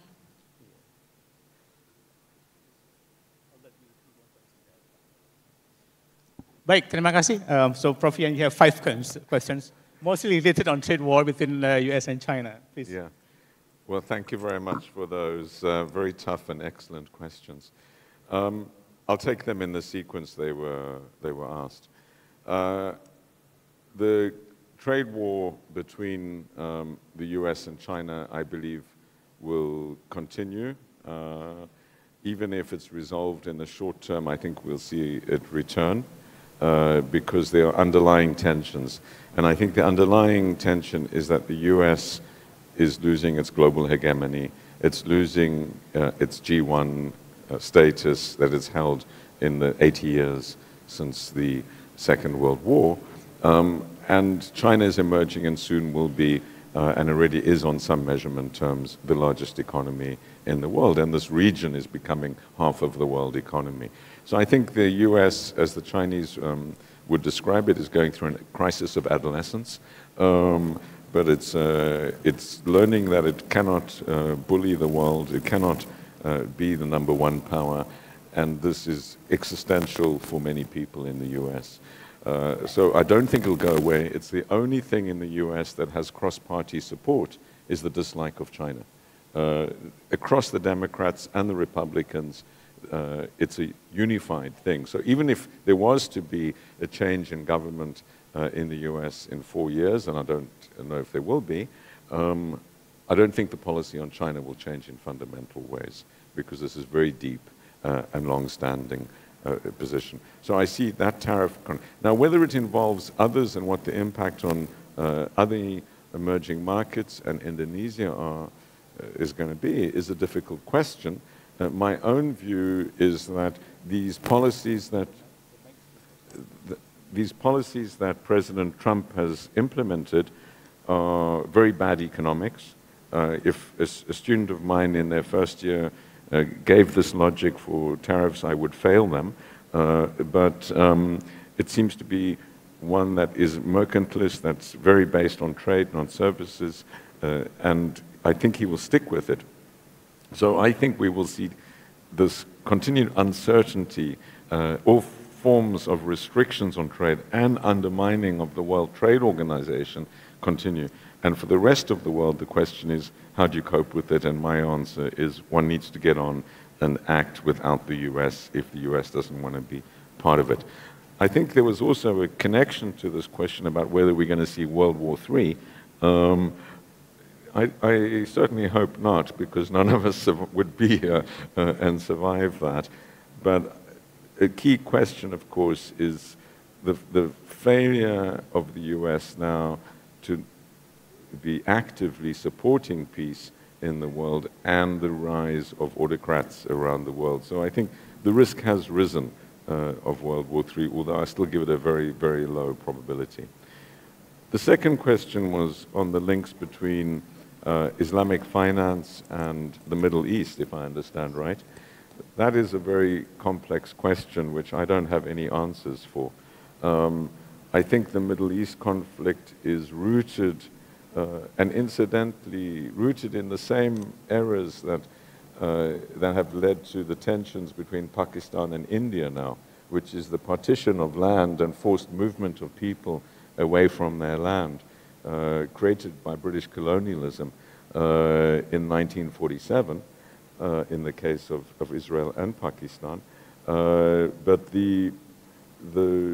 I don't see, and wiser heads than mine would be able to answer that question, I don't see the direct response being one of Islamic finance. Of course, the reconstruction of Gaza, the creation of a Palestinian state in the future, I hope that happens, will require Islamic finance in very, very large quantities.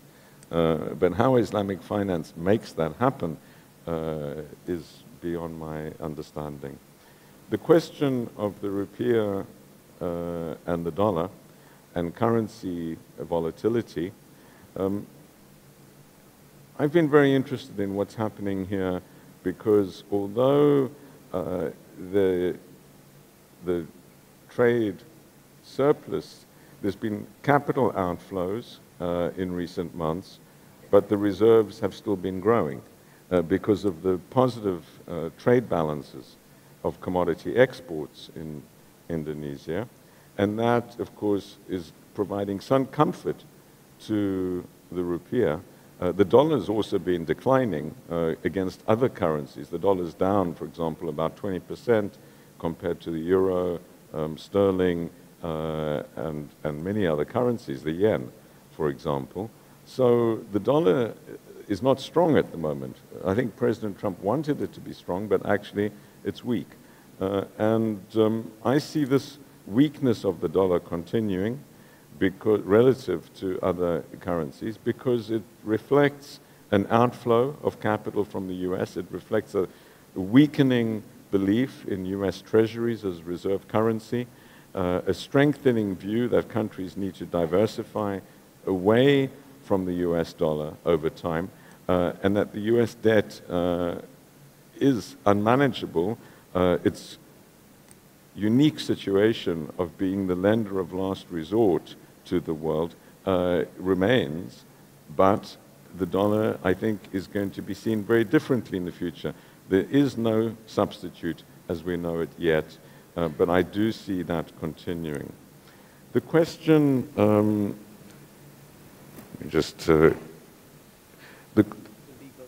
the question on the legal, the last question, which was on the legal structure. I'm no expert on Indonesian law, so you are, and I don't have the specific answer to that question, but I would say that there's a growing threat of cryptocurrencies, of fake identities, of many, many things which are posing a massive threat to financial institutions, to state security, to infrastructure systems, energy systems, and the danger arising from cyber fraud and cyber theft and cyber attacks is escalating extremely rapidly.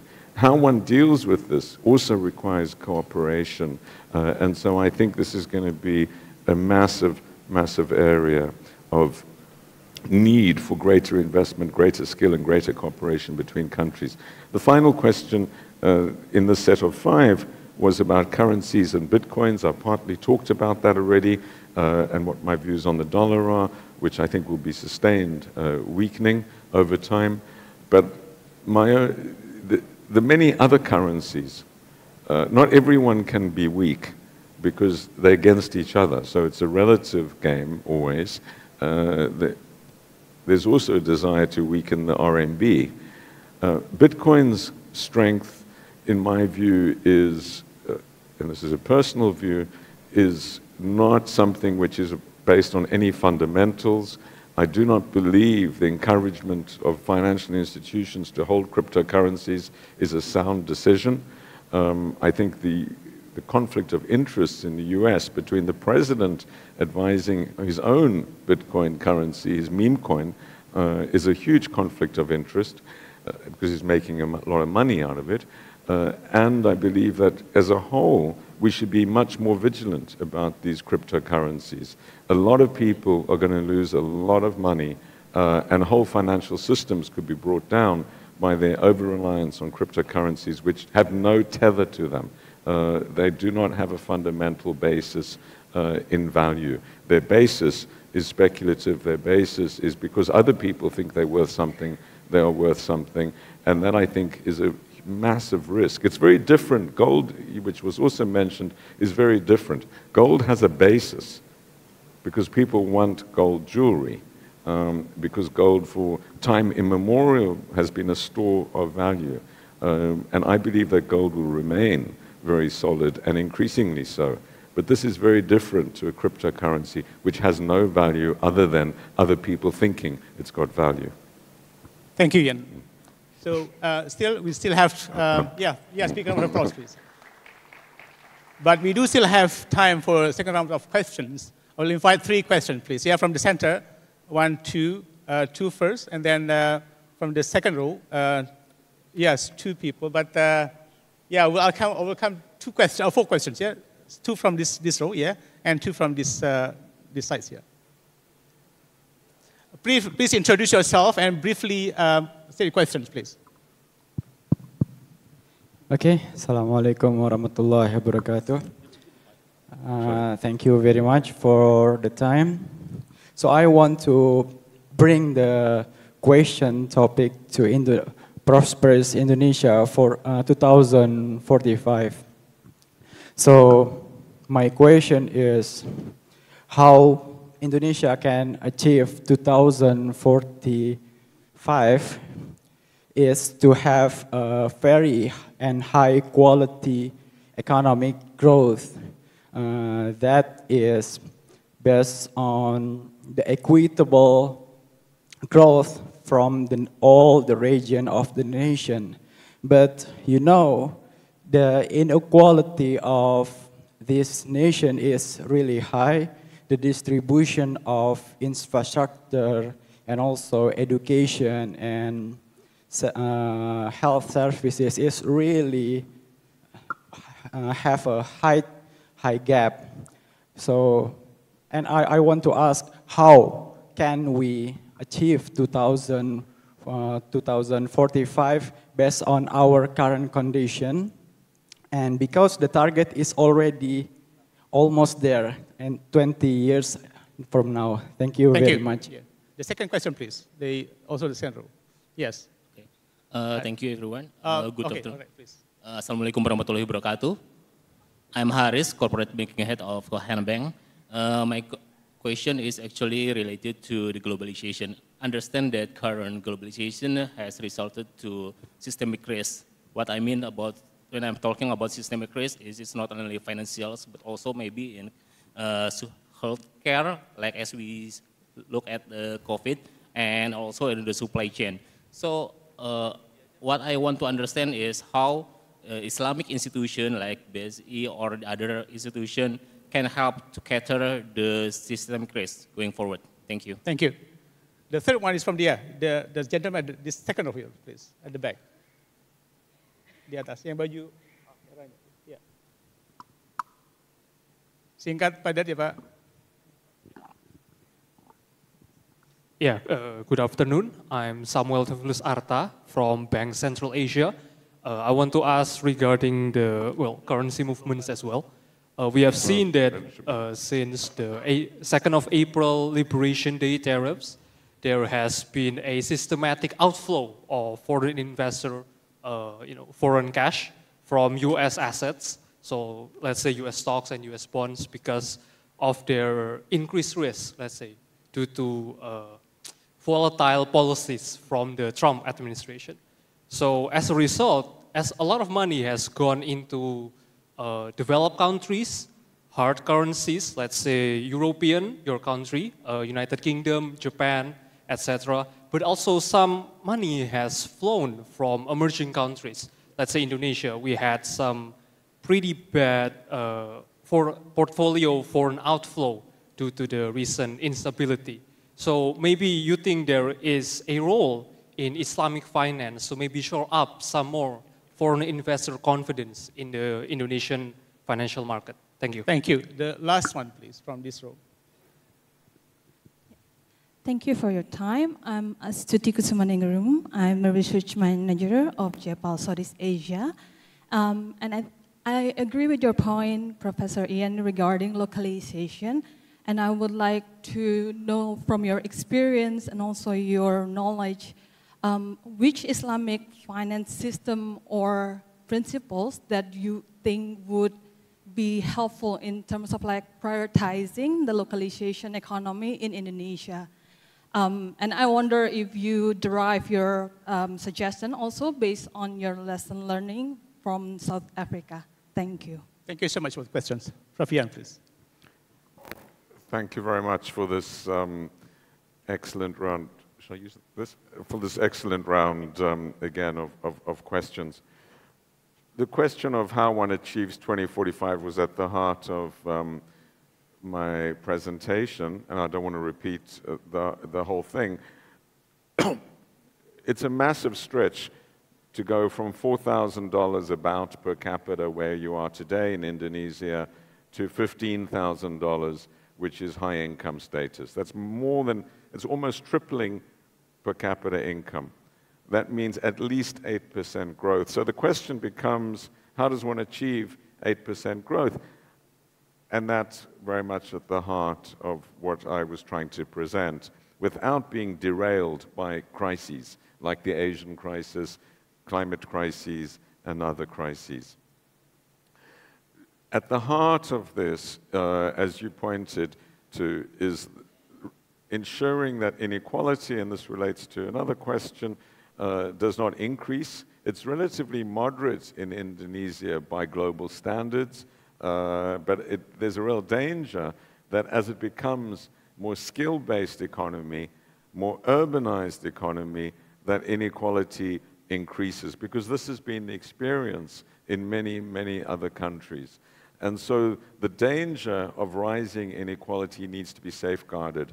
This is done through investing in a range of different bases for people's ordinary economic development: health, education, infrastructure, housing, to enable them to afford to live in the dynamic places and not be left behind. One of the things that happens as countries get richer is people actually become less mobile because they can't afford to move, because you have dual income households.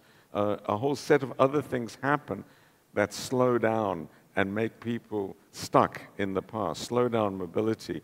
And so addressing those concerns becomes increasingly significant over time. But I would agree that at the heart of that is inequality, and at the heart of addressing inequality is the question of Islamic principles for dealing with inclusion, for ensuring that one focuses on the ordinary people in ordinary places and their needs, rather than simply the high-end finance.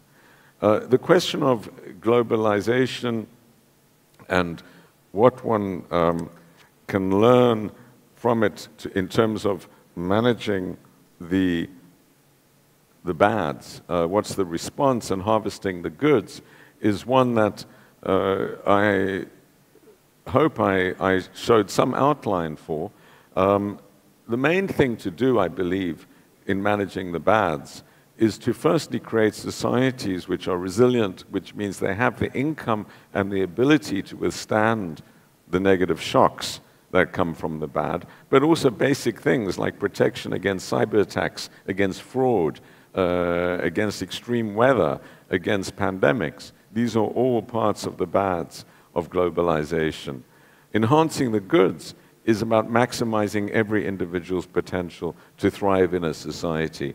That's what certainly, and there was a question about the principles, the learnings from South Africa, that is one of the main learnings, was we moved from a society where only 10% of the population benefited from government, the white population, to an inclusive society where we wanted everyone to benefit, involving massive investment across the board.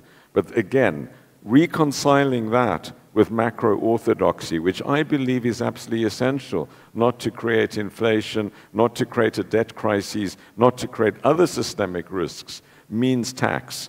It means increasing the revenue base of the government. And in Indonesia, the restrictions on increasing debt are good. The restrictions on the fiscal deficit are very good. And so the question is, where else will revenue come from, if not from higher taxation, different taxation? And I think those are tough conversations that are going to have to be engaged with going forward if the government wants to achieve its objectives. The question on the 2nd of April and outflows, yes, I think this does create opportunity for the rest of the world, both in the sense that it forces the rest of the world and emerging markets to recognize that there's a new world order, that there's a new structure in which they are not followers but leaders in the structure, in global institutions, in trade systems. And we move to a remarkable place where, from the US having been the advocate of free trade and the creation of the Bretton Woods institutions, including the WTO, the World Bank, and the IMF, we now have a situation where it's resentful and antagonistic towards them, and the rest of the world has become the champion of them, not least China, which is a great irony of history. But it is what it is, and it requires the rest of the world to, I think, play a leading role in Indonesia as, you said, the second largest democracy. I might think the largest democracy now in the world. Indonesia has a vital role to play in this, not only because it's got to stand up for democracy, everything that means in terms of rights of every individual in the society and the safeguards that go with it, but also in terms of leadership. And Europe has a critical role to play. Europe really needs to decide, and Britain as part of that, where it's going to go with this, because it has a vital role and a historical role. In terms of the stock markets, yes.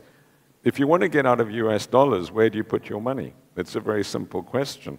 And clearly, emerging markets and Indonesia have an opportunity arising from this as portfolios get rebalanced and diversified.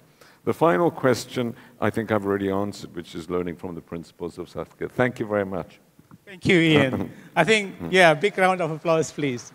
I think on that note, we can end these sessions. It has been an excellent, insightful deliberation from Ian. Thank you so much. Again, big round of applause to Ian Golden, please.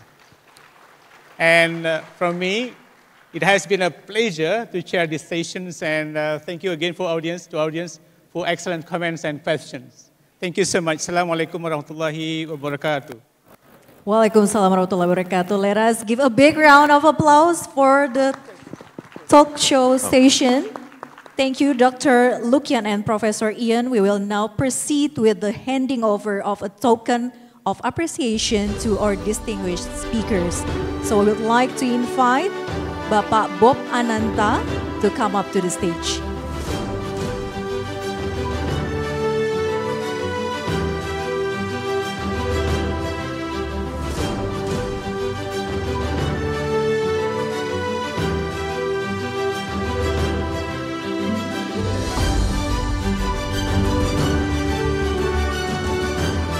this is the token of appreciation moment. Let us capture this memorable moment with a group photo. All right, take a photo together.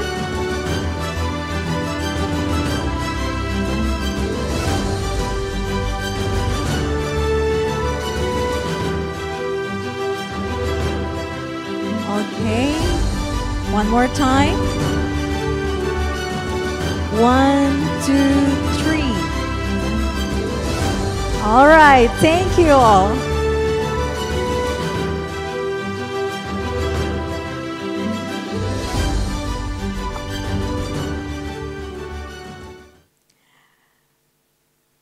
Ladies and gentlemen, move on to next station with a topic that is highly relevant for the future of sustainable economies. With the topic, Transformative Islamic Finance for Sustainable Business and a Wider Socio-Economic Agenda. So now, let us pay attention together and warmly welcome our moderator for this session, Rahmatina Akasri, PhD. The floor is yours.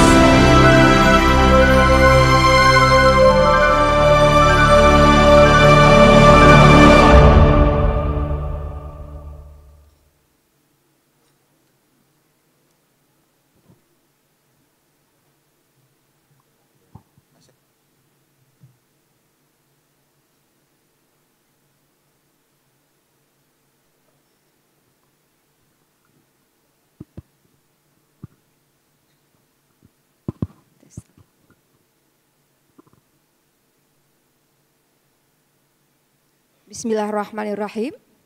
Assalamualaikum warahmatullahi wabarakatuh. Good afternoon and welcome everyone. It is an honor for me to be here with you today in the BSI Global Islamic Finance Summit 2025. I would like to extend a warm welcome to all participants, including, of course, the directors of the Bank Syariah Indonesia, Pak Bob, and all team. And then our distinguished speakers, Professor Mehmet Asutai, Professor Ian Golding, and Professor Habib Ahmed. Distinguished guests, college, and everyone who are joining us both online and also on-site. It is a great pleasure to introduce our esteemed speaker, Professor Mehmet Asutai, a global recognized scholar in Islamic economics and finance. I would like to invite Prof. Mehmet to the stage, please.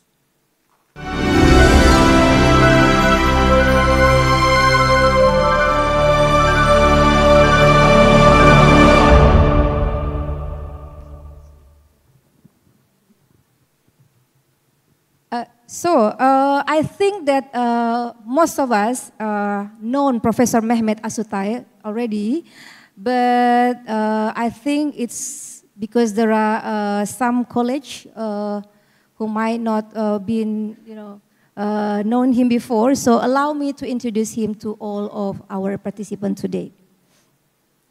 Professor Mehmet Asutai is a distinguished scholar in Islamic economics and finance, currently serving as a professor of Middle Eastern and Islamic political economy and finance at Durham University Business School. He also directs the Durham Center for Islamic Economics and Finance and leads the MSc in the Islamic Finance program at Durham University. Professor Asutai's academic journey began with a BA and MSc in Public Finance from the University of Istanbul. He furthered his studies in the UK, earning an MA in Economics of Public Policy from the University of Leicester and PhD in Political Economics from the same institution. His research focuses on Islamic moral economy, Islamic banking and finance, and the political economy of development in the Middle East and Muslim countries. Prof. Mehmet has quite a lot of research about Indonesia, Prof, yeah? And I think he will share some of that with us today.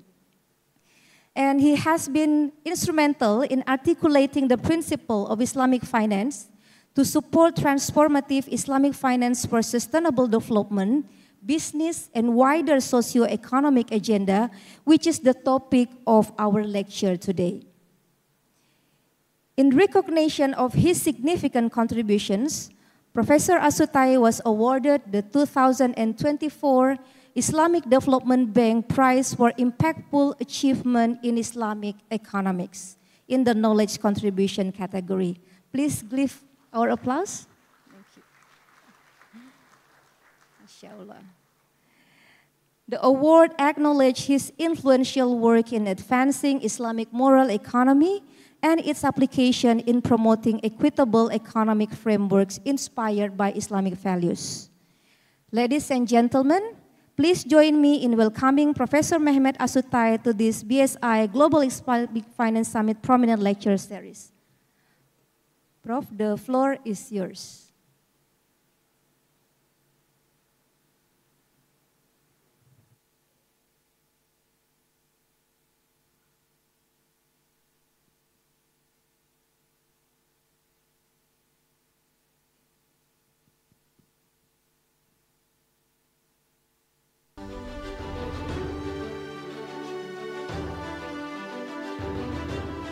So the floor is yours first.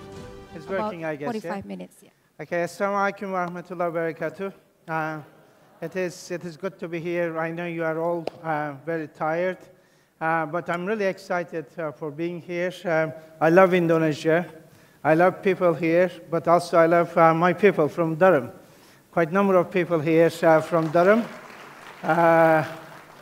Even Bob was with us in Durham. We hosted him for a week, but quite a number of people, Rahmatina, Dian, of course, Banjaran, Pazari, quite a number, Yodi, and we have quite a number of people here. So I feel very much at home when I am in Indonesia. It's good to be here. But with that, of course, I know you are all tired, and I talk a lot, and I talk a lot of concepts and confuse people, but I love confusing because what is important, without confusion, we don't find answers, okay? So therefore, confusion is important. So I'm going to confuse you guys. Hopefully I can confuse our bankers here as well, so that we can find better solutions. Professor Golden gave us a good opening for me to start with, and therefore I'll go with that. As one of the issues he referred to, all these mathematical modelings, all these very complicated models that we have around us, yet we have not been able to touch the lives of ordinary people. There's a very interesting anecdote in relation to that. I think Diane would remember she covered in one of the conferences when the global financial crisis happened, the late Queen of UK, she had a visit to London Stock Exchange, if I'm not mistaken. But crisis was happening. Because of that, they didn't want to cancel it so that they did not want to give negative signal to the market. So what happened, she goes, and this amazing guys, very much endowed with all this mathematical modeling. They give a fantastic presentation, what they do, how they do, and all that. But she asked an amazing, I don't think that she understood any of that, but she asked an amazing existential question.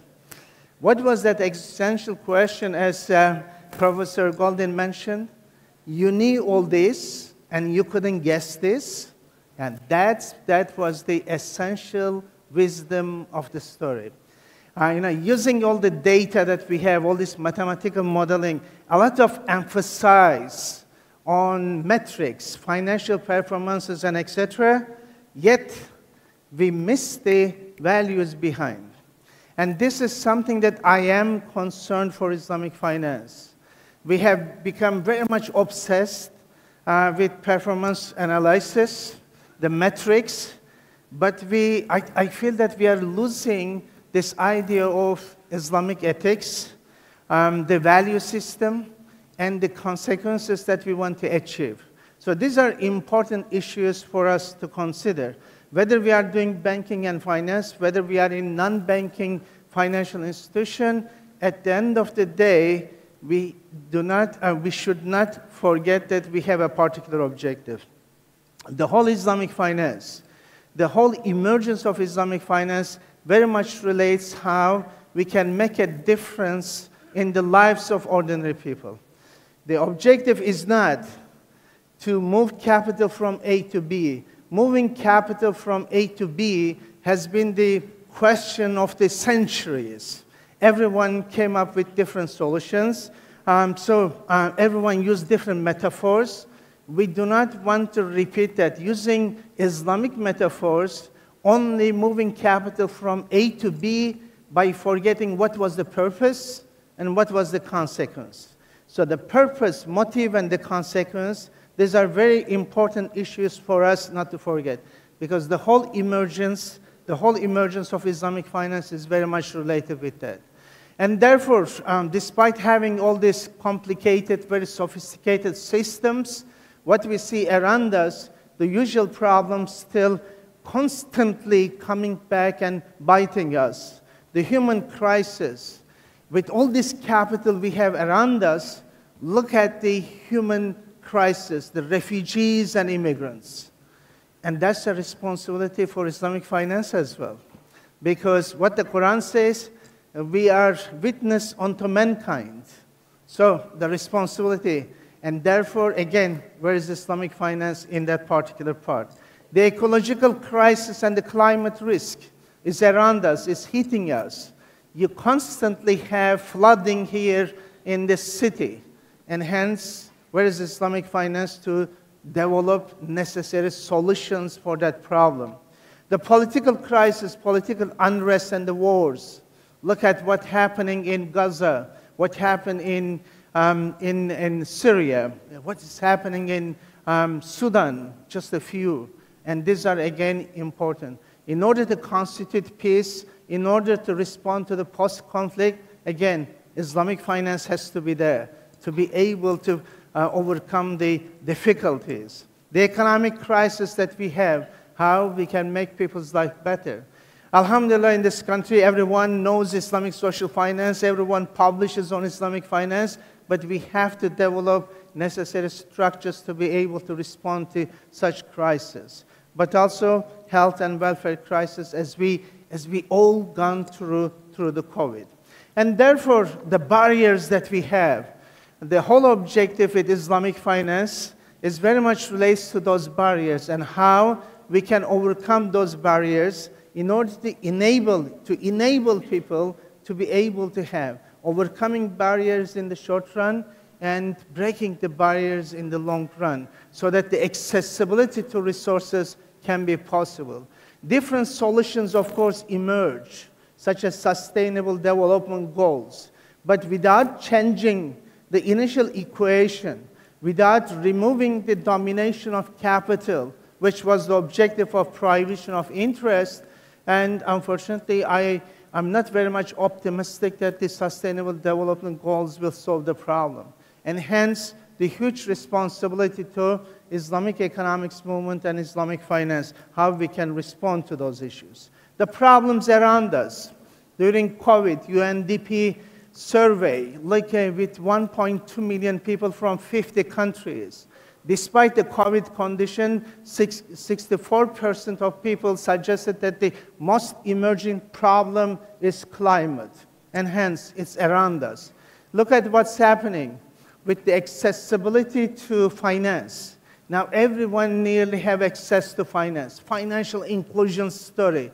But what's the objective of financial inclusion? The result is here. Look at the nature, how birds and the turtles behave, and how human behaves, and what remains that we have as a result of that.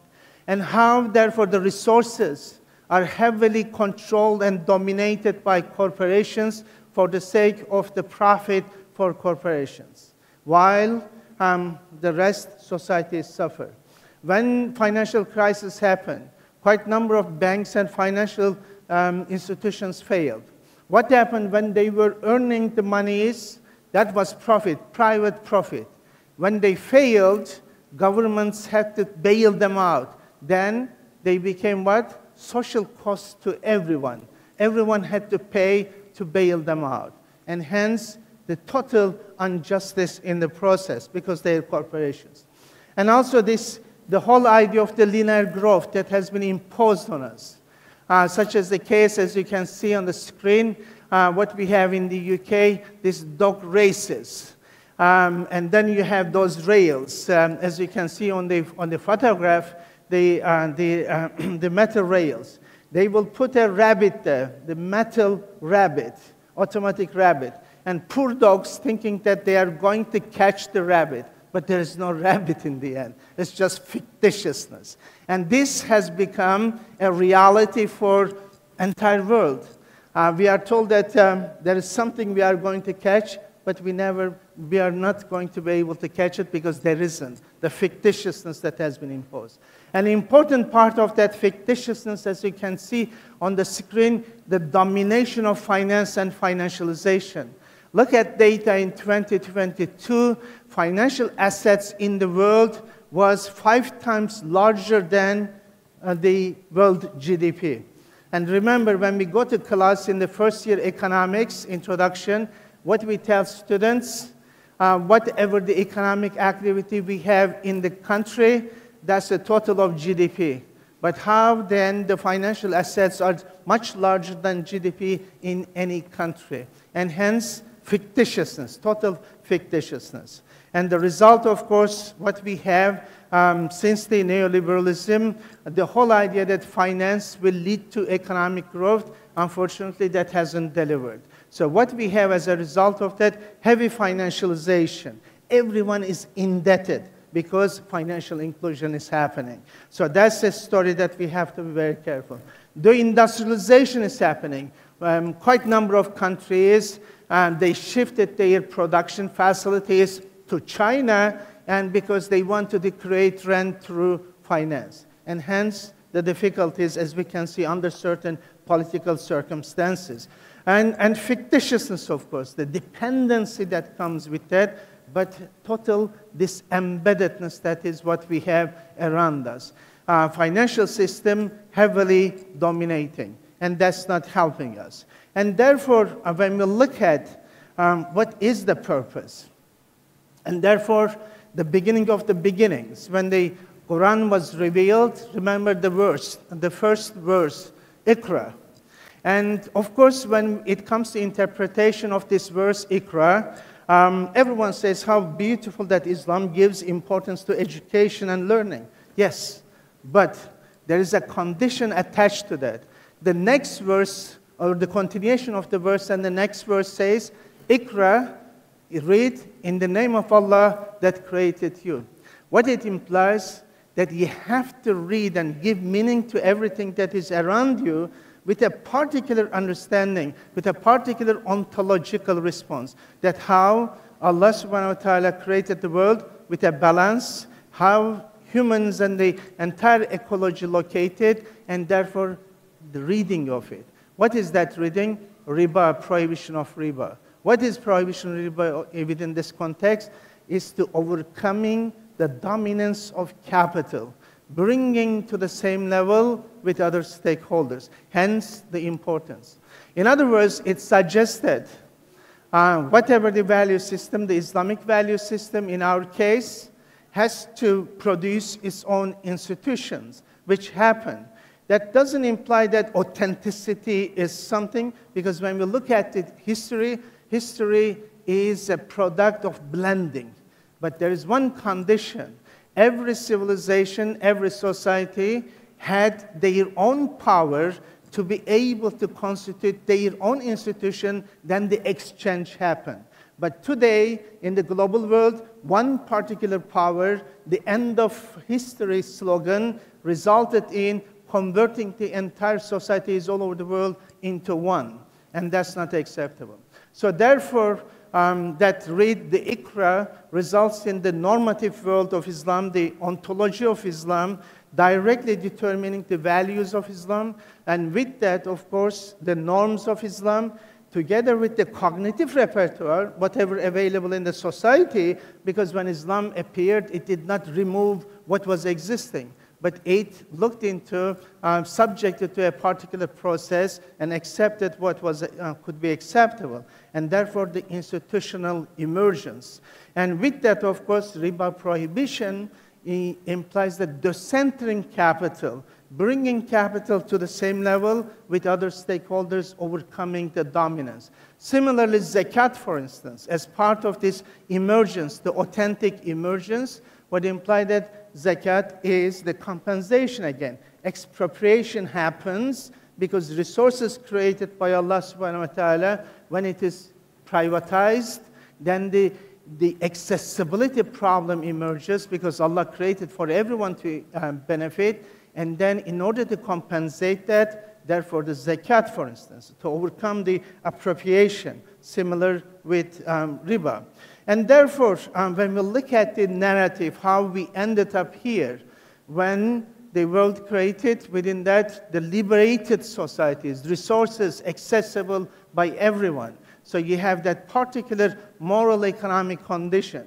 And therefore, you see movement from equilibrium, the equilibrium in which every stakeholder's interests are represented, into, unfortunately, a dominance. The heavy dominance that you can see there. The arrow from liberated individuals to dominated individuals.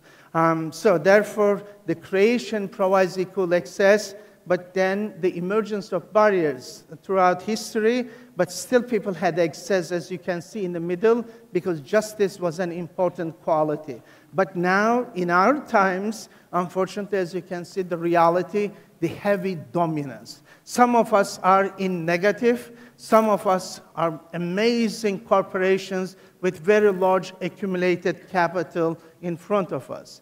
But what was the objective of finance anyway? So when we look at the whole political economy of finance, it has to be attached with the qualities and objectives of any society. It has to be subservient. It has to be submerged into the objective function of a society. In other words, it's an intermediation. It is not dominance. It has to facilitate the objective of society. Therefore, as you can see in this quotation, Sjahrir, one of the Nobel Prize winners, he suggested the better the financial system attached to the goals of a society, the better that society would be. But what, as I have shared with you the data, what we see, the dominance of finance over real economy. And therefore, the whole, what is finance? The art of protecting and financing people. And this is very unique. This is my photograph, that part, because I was walking in Brussels for a conference. I saw a financial institution with this statement on the building.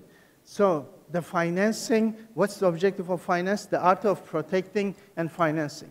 So we want to see Islamic banks and financial institutions come to the same conclusion rather than suggesting that they serve for first-class people.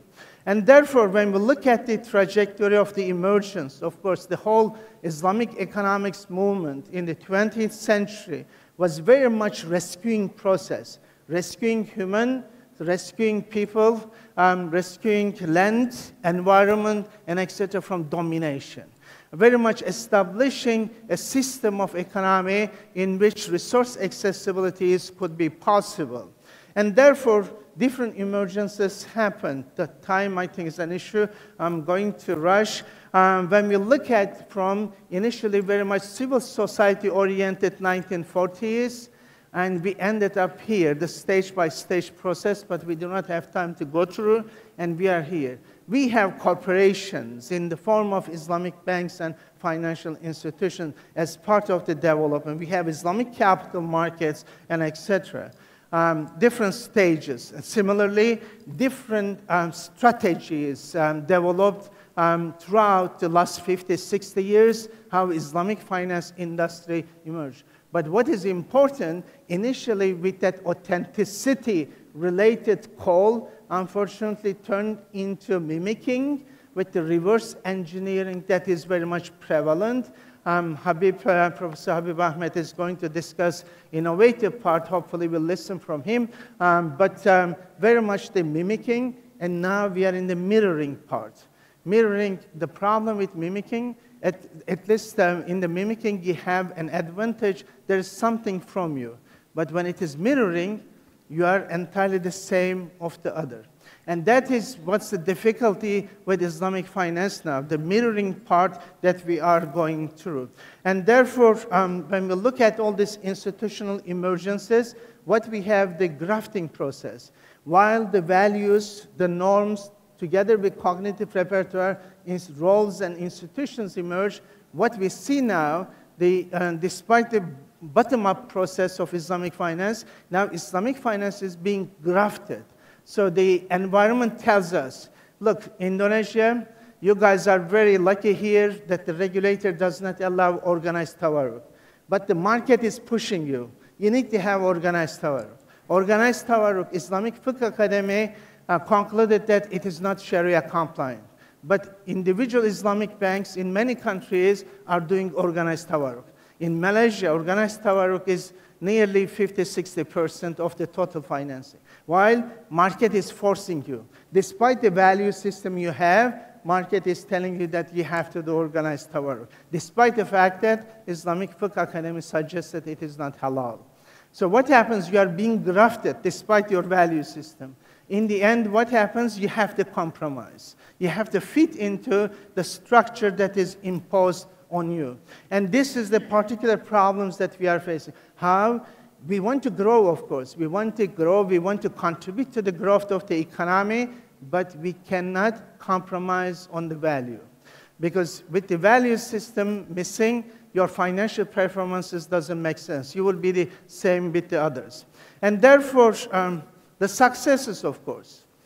Transactional success is that I don't need to go. You are all familiar with the data. Each country, in most of the countries now in OIC, there's a positive progress taking place, including in this country. Amazing developments, institutionalizations is happening, but the figures are amazing. But the issue, what's happening with the quality? So we have to be concerned, such as the data here, as you can see. How much Islamic finance or the Islamic banks, the financing from Islamic banks contributing to productive economy? You know, all these economic sectors that produces. When you look at, as you can see, the gap is increasing.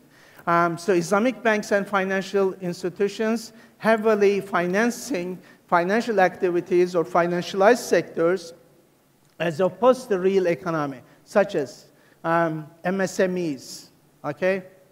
How much financing, microfinance and the SMEs get from Islamic banks in this country and in the others. Unfortunately, therefore, Islamic banks also in the same track with financialization.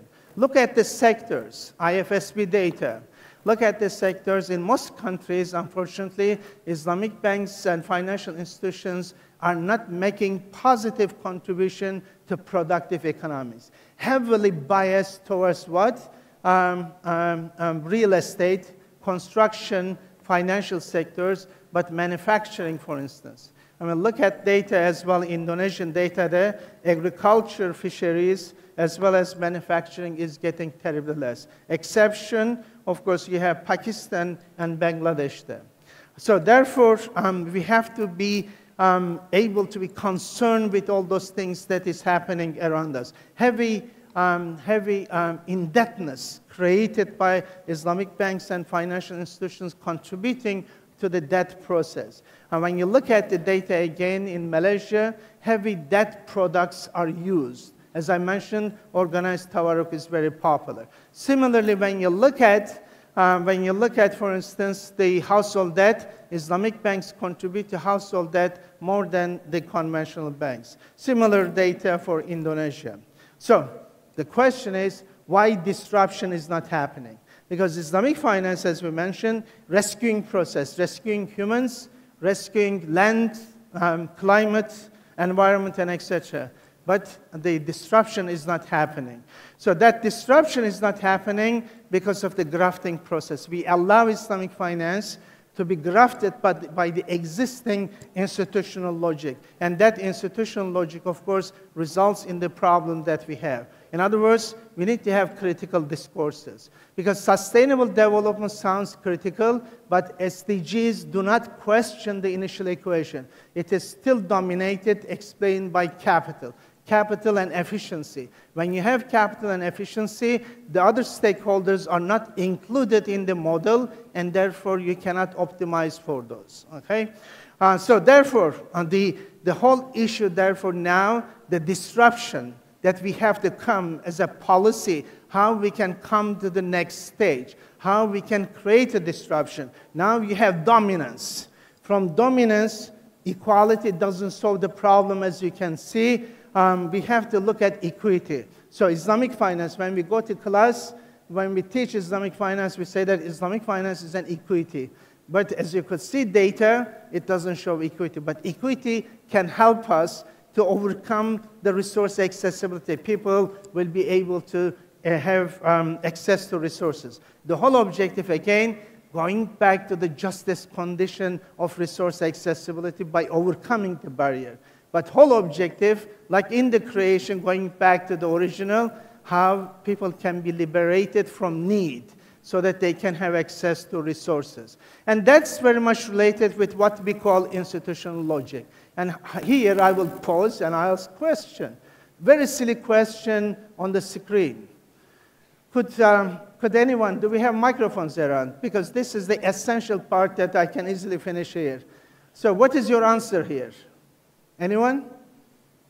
Microphones? Anyone wants to respond to that? Do you think 5 is superior to 4? Or 4 is superior to 5, or they are equal? Anyone? Anyone? Someone? Please? In the middle? I see someone raise his hand in the middle. Yes, okay, please. Can you stand up, brother? Yep. So that we can see you and give you the mic. Committee, please. Okay. Can somebody give him the mic? Panitia yang di belakang. There's a gentleman tolong. there. Tolong dibantu. Okay. Wait a moment. Okay, so.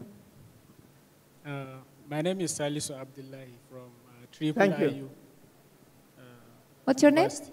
Salisu Abdullahi. Salisu Abdullahi. Yeah, from Tell us, IU. what is your answer here? 5 is superior. 5 is superior? Yeah. Always, yeah? Yeah. Okay. Why do you think so? Because that's the convention. But are you a student? Yes. But you are studying now. Critically think. People might tell you things, but do you have to believe them? Yeah, it depends on the reasoning. Yeah, what is reasoning? Ikra. Remember the verse, the Quranic verse, Ikra. So read through that. So tell me, what is the reasoning? Depends on what? Like, based on my reasoning, 5 is always greater. No, it's not. I'll tell you. Okay, you are a Muslim guy, yeah? You are concerned with Islamic finance, therefore you are here. Yeah. You have 100,000 rupiah in your pocket, yeah? You have 2 portfolios in front of you. One gives you 5% or 5, the other gives you 4. But 5 has interest, riba. 4 doesn't have riba in it. Which one is superior for you now? As a Muslim, I go for the 4. Yep. Yeah. So which one is superior for you? The 4. Yeah, 4. I'm okay. So if you are a person very much concerned about the environmental issues, and one portfolio 5 environmental externalities, 4 doesn't have it. It doesn't have to be the case because sometimes Islamic portfolios can be higher, but you see, when you add value to the decision making, the whole equation changes. That is what we call institutional logic. They tell us that there is only one way of thinking. 5 is always superior. No. As a Muslim, as a concerned person about the environment, as you can see, values makes a difference. And therefore, metrics, performances are important, but it's not enough. We have to look at the values attached to that. And similarly, whatever you have around you is a right or privilege. It is, as a Muslim, as a concerned person with the environment, it's a privilege. Because if it is a right, then the efficiency issue. As long as something can bring the highest return, the maximization, it is efficient, it's the right-based understanding. However, the whole idea is that no, it is a privilege. You are a privilege for me. We are privileged to society. Whatever we have around us, privilege. Look at the creation, how the creation is working. Water is serving others. The plants serving others. The similar things, creation always relates to serving others. And therefore, the whole objective function is entirely different. Why? Because iqtisad, which is translated into economics but is wrong. It's not economics. It's an entirely different paradigm. Because the meaning of iqtisad is very much relates to directing towards an objective. Okay, just share and justice. Giving the right of everything. You see, it is not optimization. It is about justice. And therefore, Islamic finance has to relate to that.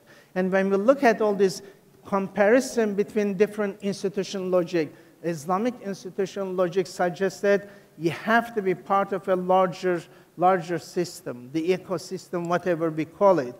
The sociotropic individual, you have to relate to others. And hence, capital has to be subservient to such objective.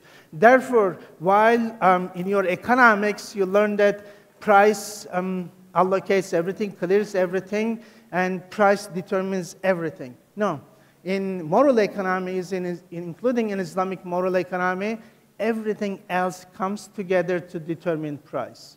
You see the difference, again, the value system, how it makes a particular distinction. Again, we are operating with efficiency frontier. Is the maximization, shareholder value maximization, and all that. But when you introduce value system, no. It is extended stakeholding, is the equity frontier. So we are subjecting our Islamic banking and finance to the same efficiency frontier, while what is expected from us is operating through an equity frontier. The capital markets that we have around us, the financial markets, it is money converted into commodity, and then you have more money in the end. But moral economies, including Islamic economy, what is that? Goods, money, and more goods. The real economy nature, okay? The distinctions. Therefore, when we look at the ontology of Islamic moral and political economy, the essence is justice and ihsan. So we have to ensure that the resource accessibility is available for everyone. And when there is inequality, those who are in better position helping the others to come to the similar level. Hence, justice and equilibrium, justice and ihsan. As a result of that, the whole idea of the sustainable society, the mizan, because Allah created the world with a balance. The relationships, human to human, human to environment, human to animals, and all that established with a particular equilibrium. So balance has to be protected. As a result of that, of course, the islah, when there is a deviation, that has to be corrected. And therefore, from the barriers-oriented economy to barrier-less economy, that's the objective that we want to achieve. And therefore, the whole idea of the Islamic moral economy, Tawheed, suggests that the core of Islamic ontology, the complementarity is for unitarity. We all complement each other. We complement society and ecology. Therefore, our interests are linked to each other. While, therefore, we have to look into the whole justice, the adala. So interests of all the stakeholders have to be observed in the process, okay? And that if that doesn't happen, the whole ihsan understanding to achieve social justice. Why that is necessary? Because Tazkiyah tells us that, yes, growth is important. Institutions, individuals, economies have to grow. But the condition for that, the interests have to be in balance. And that's the condition. So one's interest cannot be dominant on the other. Capital cannot be dominant over the interests of people and the environment. Why? Because Rububiyyah condition says that Allah subhanahu wa ta'ala created everyone and everything to reach their perfection. We have to provide that opportunity space for everyone. Why? Because everything that we have around us and everyone is an amana, is a trust. And therefore, certain obligations that we have to deliver, such as zakat. And why? We have this Khalifa responsibility as individuals on earth. And therefore, Maqasid al-Sharia aim helps us to ensure that the interests of all the stakeholders are considered in the process, the well-being. As we can see, there is this philosophical foundation, what we call Islamic economics, what I call Islamic moral economy, which tells us that Islamic finance, and therefore by definition, cannot be just related with capital movement, but it has to have certain consequences. It has to help us to sustain a balance, the mizan, through justice and equilibrium. And therefore, the prohibition of interest to bring all the stakeholders, including capital, to the same level, the center capital, and zakat's objective of ensuring that when resource accessibilities, when the resource accessibilities are prevented, it can be accessible. So these are important conditions, and therefore it brings us in the current practice of Islamic finance, you have instrumentalized ethics, Islamic ethics. In other words, the maslaha, the public interest, but we create public interest. What we call delusional interest is fictitious interest, and then we are trying to justify that. So market tells us that you need to use organized tawarruk, and then we say that, oh yes, we have to, this is maslaha, this is public interest, and then how we can use the Sharia compliance process to ensure that. However, substantive morality will tell you that no, your starting point is the maslaha that is developed from Quran. So what the Quranic maslaha tells you, then you make sure that everything that you use to achieve the Quranic maslaha. But currently what we are doing, we are using all the Islamic ethics to justify the market conditions. And therefore the substantive ethics versus the instrumentalized ethics. Our objective is to achieve substantive morality, the substantive ethics conditions. Therefore we have to reverse the whole causality. And hence the Islamic institution, Islamic finance institutional logic. What is that? Yes, it is riba, all this negative screening, but that's not enough. The plus one, what is that? Emancipation and empowerment of all the stakeholders, human, ecology, environment, and etc. So Islamic finance currently and mostly operates with the negative screening. As long as riba is not there, gharar, maisir, sin industries. But that is the legal condition. What is the moral condition? The consequence, because Maqasid al-Sharia relates the consequences. So what consequences we are producing? It is not only the intention, but also the consequence is important. So we have to look at the consequences, positive consequences that we want to produce. And therefore 5 is not necessarily always superior to 4. And as a result of that, Islamic finance we would expect to be an embedded finance. The importance of profit and loss sharing, the risk sharing, these are essential elements of this embeddedness, overcoming the financialization, the importance of distribution, sustainability, stakeholding, extended stakeholding governance model, being disruptive, contributing to mizan condition, the sustainability condition, and hence the development objective. And I'll finish with this so that you can understand what I'm saying. Look, you go to your classes and you operate as a banker with the efficiency condition. What is the efficiency condition? It is based on very much the Cobb-Douglas production function or solo growth model. What you have in the model? Only K, capital, okay? And labor is determined by capital. But you are talking about sustainable development. So if your equation that we have around us doesn't include all the stakeholders, how you are going to achieve sustainable development? It is not in the equation. You guys are very good with econometrics. Omitted variable problem. Optimization cannot happen. But they tell us that, no, sustainable development, no, that equation, under any circumstances, will not produce. Every bank and financial institutions, including Islamic finance, operates with that equation. But in order to achieve that, you have to have the extended stakeholding, as you can see in the equation.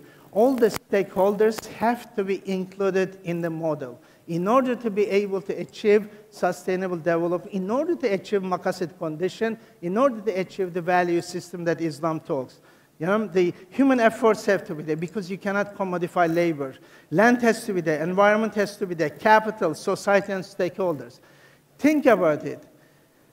None of the stakeholders, the return mentioned in the Quran, but one particular return is mentioned. What is that? Zakat. The return to society. The right of the society has to be returned to society.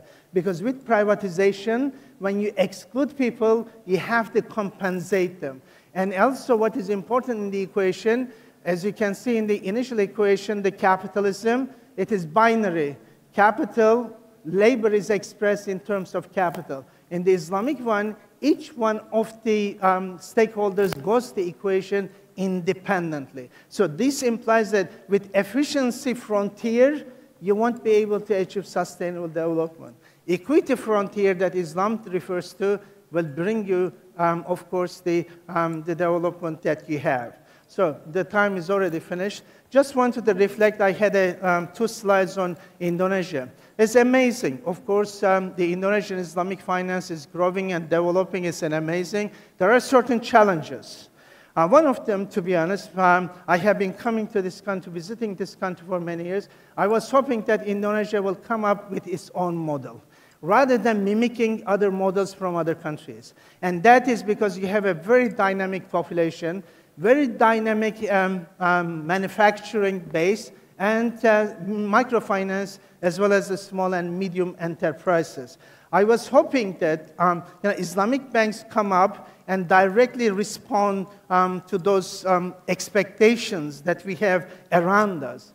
But it seems that going to the easy choice of copying from other countries. You have an amazing generation of young people, okay? And very educated, very well versed in their learning, and therefore my appeal to you, you have to come up with a different model which tells us that 5 is not always superior to 4. Because the essence, the whole objective of economy or finance is not the metrics, is not the financial performances, but achieving ihsan.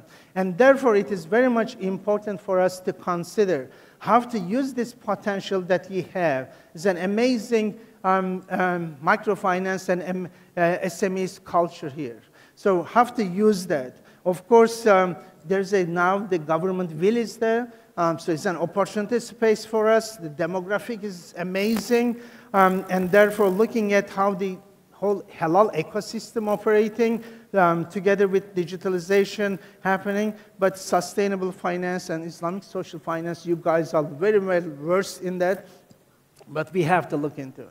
But the objective is the literacy. Literacy not to enable people to borrow more money, to learn what Islamic finance is, what the objective is, and how we can use the capital that is gathered with the particular objective. Market share, of course, is low compared to demographic, but with the new model, we can convince people, because the current model is not convincing people. They always ask the question, so what's the difference? So we have to be able to show what's the difference. A different model, different operating mechanism, and through which we have to operate. The regulatory environment. Regulatory environment, we are always submitting to the existing regulative environment. But existing regulative environment, unfortunately, the whole fair playground, it doesn't have, because your objective function is here. We have to ask regulators to provide specific regulation for Islamic finance. Subjecting Islamic banks to Basel criteria would imply that the whole objectives that we are talking you cannot achieve. You cannot do profit and loss sharing or risk sharing with Basel criteria. And therefore, we have to push the policymakers to come up with specific objectives so that Islamic finance can show its potential in this country as a model, but it can be a model for the rest of the world. I'll stop here. My apologies for overrunning the time. Thank you. Thank you very much. Let's give warm applause to Prof. Thank you very much, Prof. Mehmet, for the interesting and insightful presentation that you have shared with us today. There are a lot of things discussed by Prof, but I take notes on some important aspects, including our world's problem today, the chronic crisis of neo-liberalism from human, ecological, political, economic, health and welfare, and then the need for critical discourse and practices. And finally, Islamic moral political economy can serve as an alternative solution because it has iqtisad paradigm that aim to maintain the balance or mizan through ihsan. We have ontology of Islamic moral economy, also methodology for Islamic economy and investment decision making, the maqasid al-Sharia that can be, I think, readily implemented by Islamic financial institution, and finally, reimagining Islamic finance, including in Indonesia. So Prof also challenged us to reimagine Islamic finance in Indonesia. So, given this presentation, now I would like to invite the participants and audience to give comments or questions. Yes, I will open the first session with maybe 3 questions. One from the second row, and then in the middle, yes. Oh, he has asked question before, but it's okay. Yes, you take up there. The second one is the lady in the middle, Mas, yang di tengah, kerudung krem. And the third one is the lady in the 4th line. Okay, we will open more questions in the second session, but now 3 questions from the audience. Please mention your name and institution and brief questions to Prof. Mehmet Asutai. Okay, thank you very much. My name is Muhammad Nagib Paletas and I'm from Indonesia International Islamic University. Thank you, Prof. Mehmet, for the insightful presentation about Islamic moral economy. My question is, in many cases, economic behavior is driven by self-interest and greed, which can lead to action that conflict with moral values. Although Islamic finance and economics promote ethical principles, not everyone will follow them in practice. So my question is, given this reality, how can we design the institution or system that effectively enforce moral behavior in economic activity? Thank you very much. Thank you, Brother Muhammad. The second question from the lady in the middle, please. Di tengah, baris kedua, Mas. Nanti di depan, baris pertama, line keempat.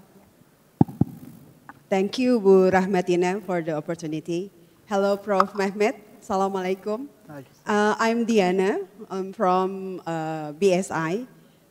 Please give us your advice, especially for Indonesian bankers, Indonesian Sharia bankers, I mean, how to become the catalyst for the creation of moral economy, but at the same time, we should face our shareholder or our existing mudarib, our deposan, who focus on only to the performance. Thank you. Okay, thank you, Bu Liana. The third question, please, yang di depan. Ya. Okay, silakan, please. Okay, thank you for the opportunity. So I'm Kamala from Indonesia Association of Islamic Economists in the United Kingdom. So thank you for the very insightful explanation, Prof. Mehmet.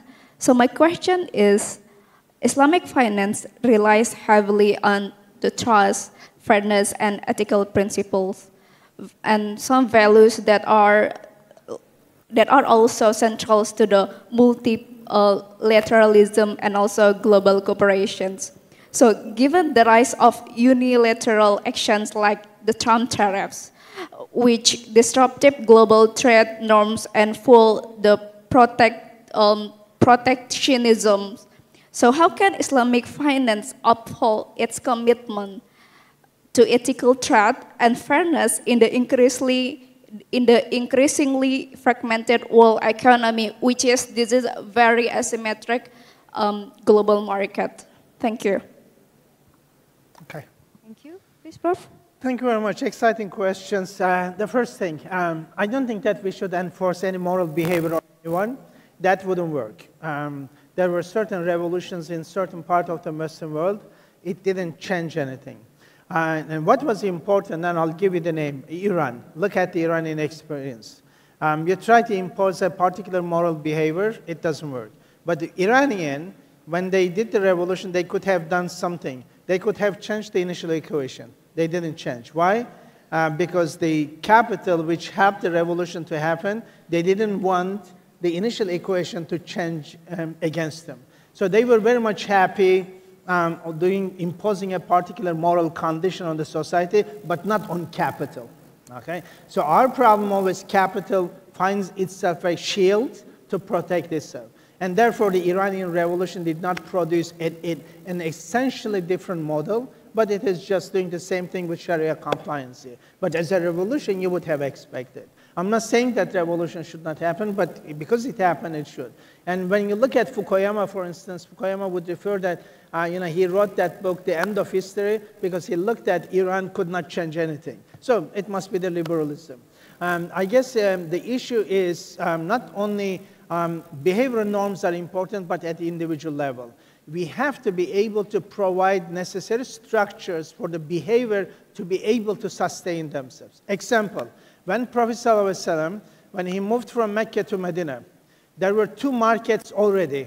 There were two markets operating in Medina, okay? Realizing that Muslim needs a structure. Yes, these are Muslim individuals with the behavioral norms, Muslim behavioral norms, but structure were not Islamic. So what he did, he established a third market, the Medina market. It's an amazing story, the Medina market. The way it's located, the relationship in the market, he did not allow anyone to have a particular or a permanent stall, and they had to rotate. He established the market next to a grave so that people could reflect on the social accountability. It had to be flat so that what is happening around the market could be seen. It did not prevent non-Muslims to enter, but it provided Muslims an opportunity space to express their behavioral norm rather than compromising their behavioral norms in the existing markets in Medina. Similarly, therefore, my call, we have to come up with authentic institutions which could enable people to express their ethical norms. Because the institutional logic that we are using, maximization, therefore Muslims putting their money into Islamic banks, they want highest return because that's the logic. So therefore we have the logic, referring to your question as well, that institutional logic, as long as that institutional logic remains the same, the structure, your shareholder wants to have highest because that's the nature of the institutional logic we have been grafted. So the objective, therefore, come up with institutional logics that is inherently Islamic in terms of, as I mentioned, not working within the efficiency frontier, but equity frontier. So as a bank, for instance, will you be able to come up with an equity frontier to ensure that all the stakeholders' interest is maximized? Now with the sustainable development, people have become more mellow, so they are investing in investments such as green sukuk as well as green bonds and etc., accepting that they can give up certain highest return in favor of environment. So if we are doing that for environment, if people are doing that for environment, we should be able to tell our shareholders that they have to be educated to understand that capital has to be decentered. They have a capital, that Islamic capital, if I use the term, has a responsibility. That responsibility directly relating, as I mentioned, the whole creation, the water is serving others, the environment serving others. The human, by definition, has to serve others, and the capital has to be used that purpose. So we have to educate our shareholders to understand that it is not, we have been very critical of Islamic banks, but because of shareholders, the institutional structures and etc. So we have to come up with authentic solutions, and the Islamic moral economy provides that authenticity. You are doing investment, you only look at negative screening. No, positive screening has to be there, part of it. Has to be. That's the moral condition that you have to go. That's the moral behavior. Sustainable development comes up with a moral condition imposing and changing the behavior. However, Islamic behavior, somehow we cannot get our investors, our shareholders to understand that they have a responsibility as well. So educating not only public so that they can use credit cards, financial literacy, Islamic financial literacy has to apply to shareholders to understand. And as a bank, therefore, we have to move from just the capital maximization, shareholder value maximization, into looking at the whole stakeholders. Therefore, a Sustainable Development Guide, I work with a colleague developed for SIBAFE. In our Sharia governance and the corporate governance, we ensure that there's a Sustainable Development Committee as well, together with the Sharia compliance. Okay? So that has to bring the moral condition. Look, this project passes Sharia negative criteria, but unfortunately it fails in the moral condition. And therefore, the whole moral condition has to be added to equation, what I call the Islamic logic. Yes, negative screening plus the positive screening has to be there. And the education of the larger public as well as the shareholder that we are in a different narrative. In other words, when it comes to everyday life, we decouple. We decouple from the existing system. You have an hijab. You say that I'm decoupling from the system. System tells you that you don't need to have. Most of us are doing our prayers. We are decoupling from the existing system because the existing system, you are eating halal. Even when you go to UK, you are looking for a halal. But the existing system tells you that, why you are bothered with that? You have it. So you decouple. But somehow when it comes to capital, no, we cannot decouple. No, we have to decouple. Without decoupling, it doesn't happen. Therefore, the Indonesian narrative in Islamic finance can be an authentic one. Therefore, coming to your question, that decoupling is an essential part of the narrative. OIC member countries, there's a huge political problem, I understand, but we have to develop this institution-to-institution relationship, person-to-person relationship, develop OIC as a bloc to be able to respond to existing political economy imposing on the Muslim world. I mean, look at, you have a genocide in front of you, and you cannot say anything. You cannot do anything, okay? Similarly, Islamic capital cannot do anything, cannot talk even Islamic capital. So why? Because there is this dependency. And therefore, the coupling is important within OIC. I know it is utopic, it's difficult, but we have to start from somewhere, establishing those regional authorities and through which regional corporations, and we have the institution, we have Islamic Development Bank, we have OIC, under Islamic Development and OIC, you have all these organizations, but they are just very silent, sleeping. So we have to activate and bring to the certain level. But something I'm a total opposition, of course, to Trump, but something that is important, what he's doing as a lesson for us. What? We have given up all our industrialization, all our technological development. Even we are now importing whatever we need from China, okay? But why? Because we wanted to create rent through the capital. No, it is important that the productive economies have to go. So when you have tariffs, how you are going to tackle with them? And this is an important lesson for us, for the Muslim world, for the rest of the world, that this dependencies do not help. Forget the political problem. 2 years ago, remember this huge cargo ship stuck in Niles, in the Niles River, in the Suez Canal. What happened? The entire trade stopped. Entire trade. Just one ship, one container ship, just entire trade of the world collapsed. And therefore, we have to go back to the resources that we have, what productive capacities we can generate, and through which, with the moral economy, in other words, you do not have to consume everything, okay? I come from the generation when I was a small kid, it was very much the closed economies. You had to consume whatever it is available. But today, everyone wants to consume. Everyone wants to go to Islamic banks to get personal credit so that they can get Apple 16. No, we cannot. When you look at Islamic banks, I couldn't share the data. The majority of the financing going from Islamic banks are consumer durables. Consumer durables, heavy consumption culture.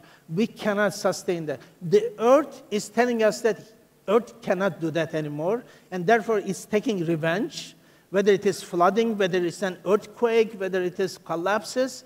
But on top of that, we became, unfortunately, indebted men and women. We walk on the streets as indebted men and women. And remember the prayer of Prophet ﷺ, asking refuge from debtness and poverty from Allah subhanahu wa ta'ala, because it creates dependence. And therefore, we have to be very careful with the political economies that we are operating. This is an important lesson for us, that we have to bring that independence, understanding, so that the very much integrated political economies, because with neoliberalism, there is one way of consuming, producing, and etc. Why? Indonesia has different ways of operating. Indonesia has different resources. Why it has to operate within neoliberalism? That was imposed in 1980s. Unfortunately, it is not working. It never worked. It is not working. And it doesn't allow democracy to develop either. And therefore, it is time to say that neoliberalism has to go to the rubbish bag, and we have to come up with authentic solutions from each country. Neoliberalism has to go. And I hope that this process, within this process, the OIC member countries could be able to come together at a certain level, but it seems that even Palestine could not bring them together. I don't have much hope, but as a Muslim, I'm hopeful with the young generation. We have to be hopeful, and that's the Islamic promise, inshallah. Thank you. Okay, thank you very much, Prof. Mehmet. Okay, ladies and gentlemen, and also audience online, I know that some of you might still have questions to Prof. Mehmet, but however, due to time constraint, we cannot have the second session of the Q&A. Professor Asutai, thank you very much once again for the insightful, interesting discussion. And also thank you to all the participants here and also online for the attention, active participation. I hope we all have a fruitful discussion today. And I would like to end this session. Assalamualaikum warahmatullahi wabarakatuh. Waalaikumsalam warahmatullahi wabarakatuh. Thank you for very fruitful discussion. Thank you, Ibu Rahmatina and Professor Mehmet. We will now proceed with the handing over of a token of appreciation to our distinguished moderator and speakers. We would like to invite SEVP Branding and Communication PT Bank Syariah Indonesia, Bapak Kemas Erwan Husaini, to come up to the stage.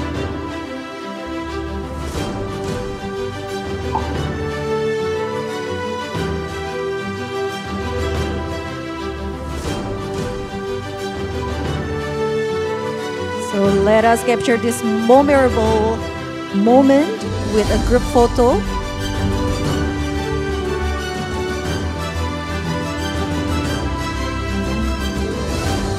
Alright, kindly offer your best smile. Alright. Once again. 1, 2, 3. Thank you all. Let us give a big round of applause. Thank you, Prof. Mehmet, Ibu Rahmatina, and also Bapak Kemas.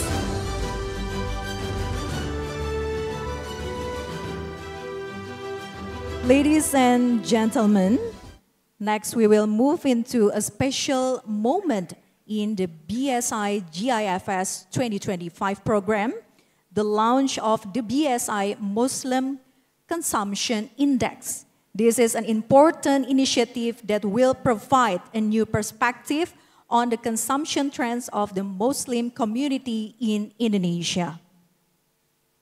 This session will be presented by Chief Economist of Bank Syariah Indonesia. Please welcome Bapak Banjaran Surya Indrastomo. The stage is yours.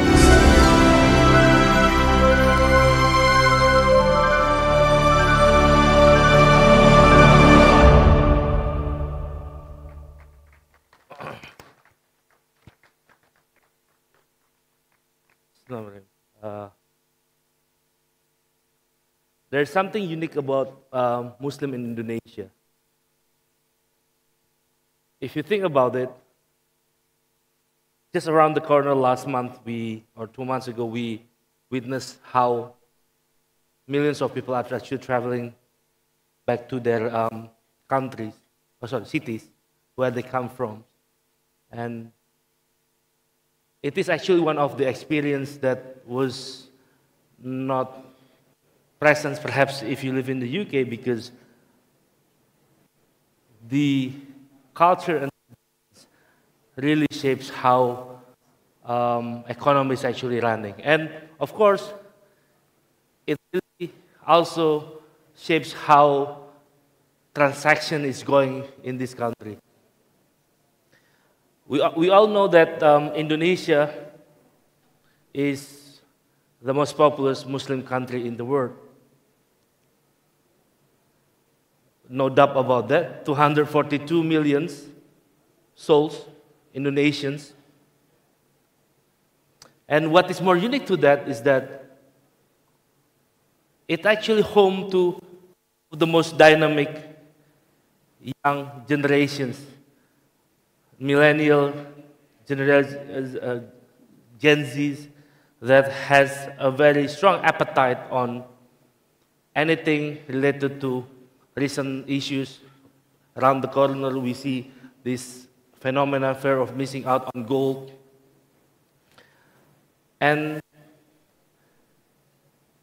even if you see in some of the news,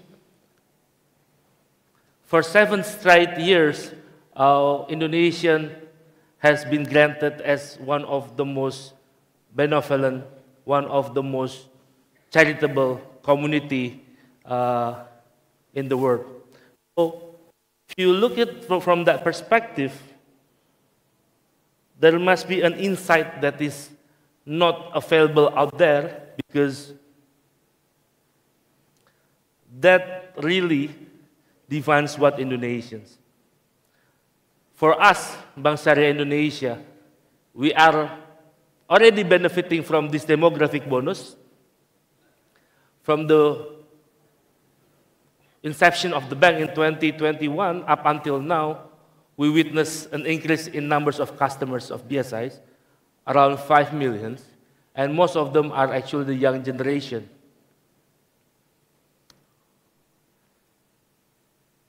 Next. And as I mentioned, those events really define or determines how the economy runs in Indonesia, and which makes us in the industry and the business the insight of which the trends of the economy, the patterns, is part of the things that essential for decision making, for strategy, for policy making, and so on. Next. Next. Now, last year, I think for the first time, if I ever remember, Islamic economic terms becoming quite viral in one of the debates of the vice presidents. Usually, we never heard it on the popular terms. If you remember SGIA, it went viral. And if you look deeper into the situation, it's actually a blessing in disguise. Because previously, anything about Islamic economic is not popular, it's not hyped, it's rather difficult to catch up. And I guess we witnessed a beginning of Islamic economics going into mainstream. Next. But if you look into what SGI is, it's actually an index showing the progress of one Muslim countries over the others, how competitive they are. And if you look into Indonesian case, we are just about right. We are second in halal food, we are third in modest fashion, we are sixth in media recreation, pharmaceutical, we are number 5, even if we have Wardah. Islamic finance, not even very competitive. Next, if you look into the composite, we are ranked number 3, which means that with all the story that I mentioned, the population, the young generations, the young population, it hasn't been able to boost the competitiveness of Indonesia. Because if you look into it, the young Muslim populations is actually a powerhouse of consumption, and at the same time, it's also something to negotiate with. If you've been following, for instance, Hajj and Umrah ecosystems, the numbers of people, Indonesians going into Hajj and Umrah is accounted for 1.8 million Indonesians. That pretty much in numbers is around 75 trillion rupiah. And that's an important numbers for Saudi's market. Now, the government itself recently promote a new strategies in which they want to push the growth further. And if you look into the national planning and agenda, we have been seeing this index being used as a leading indicator in which we see a target and a progress. So in 2030s, we envision to be number 1 in terms of ranking, state of global Islamic economic. And that big vision is somehow where we play part as those who are actually very care about Islamic economics. Next.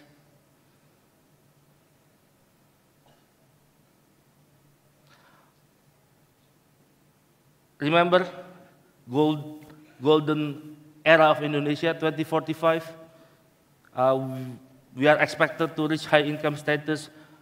What it means, if we try to measure it by income status or income level, we want to push our incomes at least at minimum going 3 times than what we are today, from 4,000 to 13,000.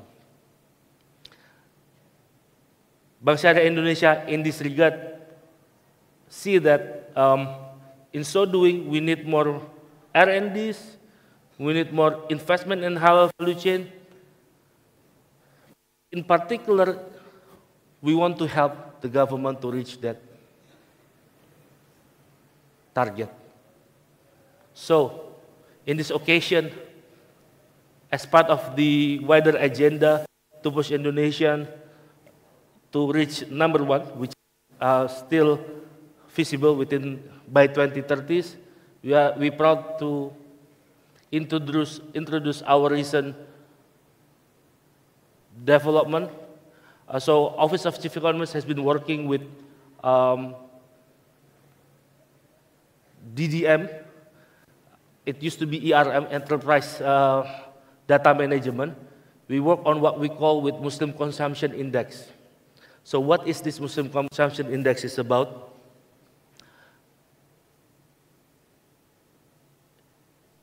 Building from billions of data, high-frequency data of millions of BSI customers, we try to read the patterns, we try to see what's happening. We want to know what is currently relevant in the business, and importantly, we want to help Indonesia reach the target by giving a more liquid data on some of the important things in halal economy. It will deliver an insight, because if you look into SGIS, it's a yearly basis. The index that we want to introduce is actually on a monthly basis. So it will help us, businessmen, and perhaps policymakers, in looking into the trend in economy. And that trends relate to certain events that I mentioned earlier.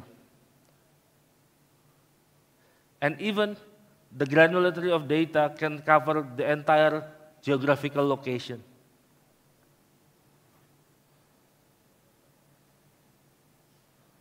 So, this is the data that we've been talking. On the composite index side, it helps us to see first if there is a declining transaction base cumulatively on the basis of an index. If you see the patterns, for instance, Ramadan has been important for Indonesian economy, March 2023, February, March 2024, and also March 2025 has been important. And pretty much it will later on, for those who needs an insight on how the economy is doing. I think in the interviews I did last week, there was a question. Are you worried about the economy? Yes, but I see the end of the tunnel. First, foremost, we see for the first time, with all the worriness about the economy, declining buying power, there is a reversal trend, which can imply many things, that at least at certain points, transaction is getting better. But I don't want to focus into that. We can have a chat later on. But other than that, what we can see, for instance, on the other one, at the difficult time, we see an increasing patterns of and volume as well as nominal of giving behavior. So at the difficult time, people are actually giving more.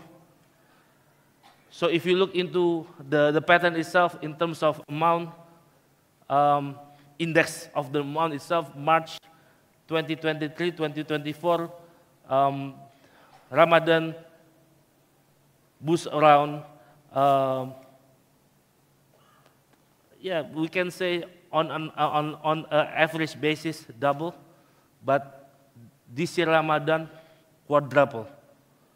So we see that first from this index, we see a pattern of when you are in difficulties for Indonesian, they will give more. In another case as well, in another pattern that we see, for instance, next, it is Ramadan is the season of giving.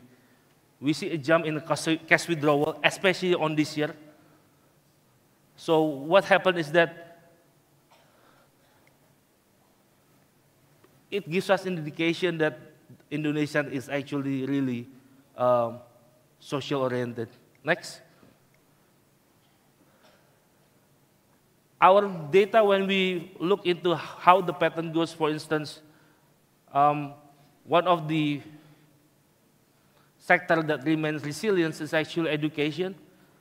If we didn't show the previous year, but it has been on an increasing pattern for education, in the sense that the commitment of a middle class Indonesia to education is still strong. Next. And we see as well that pattern within the e-commerce. If you see the trend from the baseline 2023, it's increasing. And somehow the program that made around September, October really boost the transaction. Next. And also SGIA categories. So if instead of looking into SGIA on a yearly basis, BSI Muslim Consumption Index provide a monthly reference to food consumption, to spending on clothing, to spend on pharmaceutical needs, on to some extent as well travel. And if you look on the patterns, really, Ramadan is actually very important season for Indonesian economic behavior. And further than SGIA, next, and many other categories that will help us seeing Muslim consumption behavior in terms of how they perform communication, electronic gadget, gasolines, luxury, sport, and many others. Also geographical drill downs of each category. So with this index, we expect and we hope that we can offer an insight, a more granular insight, a sharper view on the economy on a monthly basis, as well as the trend of the sectoral basis. To that I conclude. Thank you, and we will discuss further of your interest on BSI Muslim consumption. Assalamualaikum warahmatullahi wabarakatuh.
The next session will be led by Ikram and Muharram, PhD.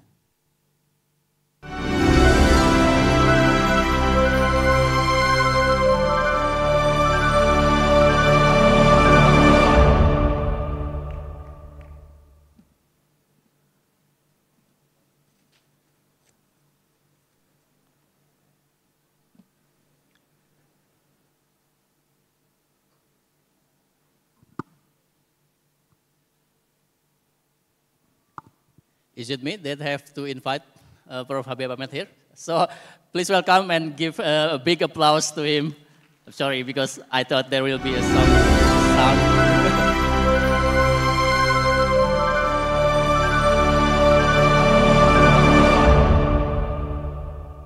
Okay. Bismillahirrahmanirrahim. Assalamualaikum warahmatullahi wabarakatuh. Good afternoon, everyone. And of course, first, I want to congratulate all of you because you that's still here until now. We made it through the day. So it can be either you love Islamic finance so much or maybe because hopefully it's because all the sessions are very engaging. Okay. In this last plenary, the last prominent lecture sessions, we will talk about innovations, okay? Because in the previous sessions, we talked about the opportunities, the challenges, and then now, hopefully, we can have some how-to insights from Prof. Habib Ahmed. Here, I want to introduce to you Professor Habib Ahmed, Professor and Sarjah Chair from Durham University in UK. Also, he is a honorary professor, University of Jordan, right, Prof? Yes, and also honorary fellow in Cambridge Business School. Okay, so this is already afternoon, so I won't talk too much. I will give the floor to Prof. Habib Ahmed. So, please, Professor. Bismillah ar-Rahman ar-Rahim. Can I have the slides, please? Thank you very much for that introduction, and also I want to thank the organizers for inviting me to this important forum. Assalamu'alaikum and good afternoon to everyone. Again, like Dr. Ikram, I want to thank all of you who are still here for this last session to listen to me.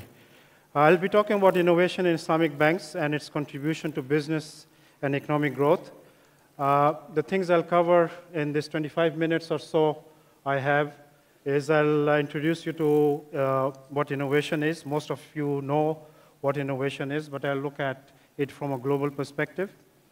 And then I will talk about innovation in the gold market. I was asked to talk about the gold because I think BSI has launched a gold-based product. So I'll be looking at gold as an alternative investment instrument. Then look at Islamic perspectives on gold and investment, and how we can think of new products in terms of gold-based products, and conclude my talk with some thoughts on the way forward. Now, in terms of innovation, the textbook definition, which as I've indicated here, is introduction of new things, ideas, or ways of doing things. Innovations usually start with ideas which can identify opportunities and create value in the process. The two key ways in which opportunities can be exploited are to look at how to basically solve problems, create value in the process. And the way we can do that is to look at potential to serve new customers who are not served. So you're looking at new markets and come up with products and services which can serve the needs of the people in those markets. And the second is for existing customers to come with products which serve them better, provide them with better services, or services which are a bit different and fulfills the needs. Just a key point in terms of innovation, not all ideas transform into products and services. Innovation is a very complex process, involves a lot of activities, and actually a lot of effort. So there was a study done that of every 100 ideas presented to investors in venture capital industry, only 4 get funded. And of these 4, actually, only 70–80%, or actually they fail, only 30% or so are fulfilled. So converting an idea into a product through innovation is not very easy. In terms of the role of innovation in an economy, Schumpeter in the 1930s actually, he talked about innovation and its role in the economy, and he talked about the creative destruction, which basically is that as time changes, needs change, the environment change, and what happens is the innovators, they come up with new products to fulfill these needs, and as a result, the old industries, they die out. So the economy evolves over time through this creative destruction, and the economy moves on. And then a final quote from a relatively recent paper. It says that innovation is among the most powerful forces that shape human society. So I think innovation, especially in a dynamic world we live in, is very important. And that's why I think this talk on innovation is very pertinent during contemporary times. Now, when we look at the different factors of innovation, there are different theories of innovation. Some of them focus on firm-level innovation, where they look at the factors that can affect innovation in a firm, and this would include the organizational structures, what is flexible or not, how much is invested in research and development, among others.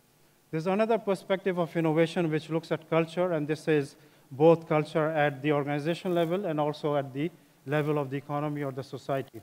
And here we can think of 2 issues in terms of culture: the normative dimension, which looks at the norms and values of people, and people working in a firm and a society at large. And the other, and I think that's also very important, is the cognitive dimension, where you're talking about the knowledge which is needed to drive innovation. And final view is to look at ecosystems which support innovation, and this is probably looked at a country level. We must have systems which can help people to innovate and provide the support which is needed in the process. And these innovation systems, ecosystems, basically, they are linked to the entrepreneurial and knowledge ecosystems. Globally, when we want to compare different countries in terms of their contribution to innovation, there are different studies, but this one is an index which is created by World Intellectual Properties Organization. They look at 7 elements, and they distinguish between what they call inputs and outputs. And they combine these elements to come up with an innovation index for different countries.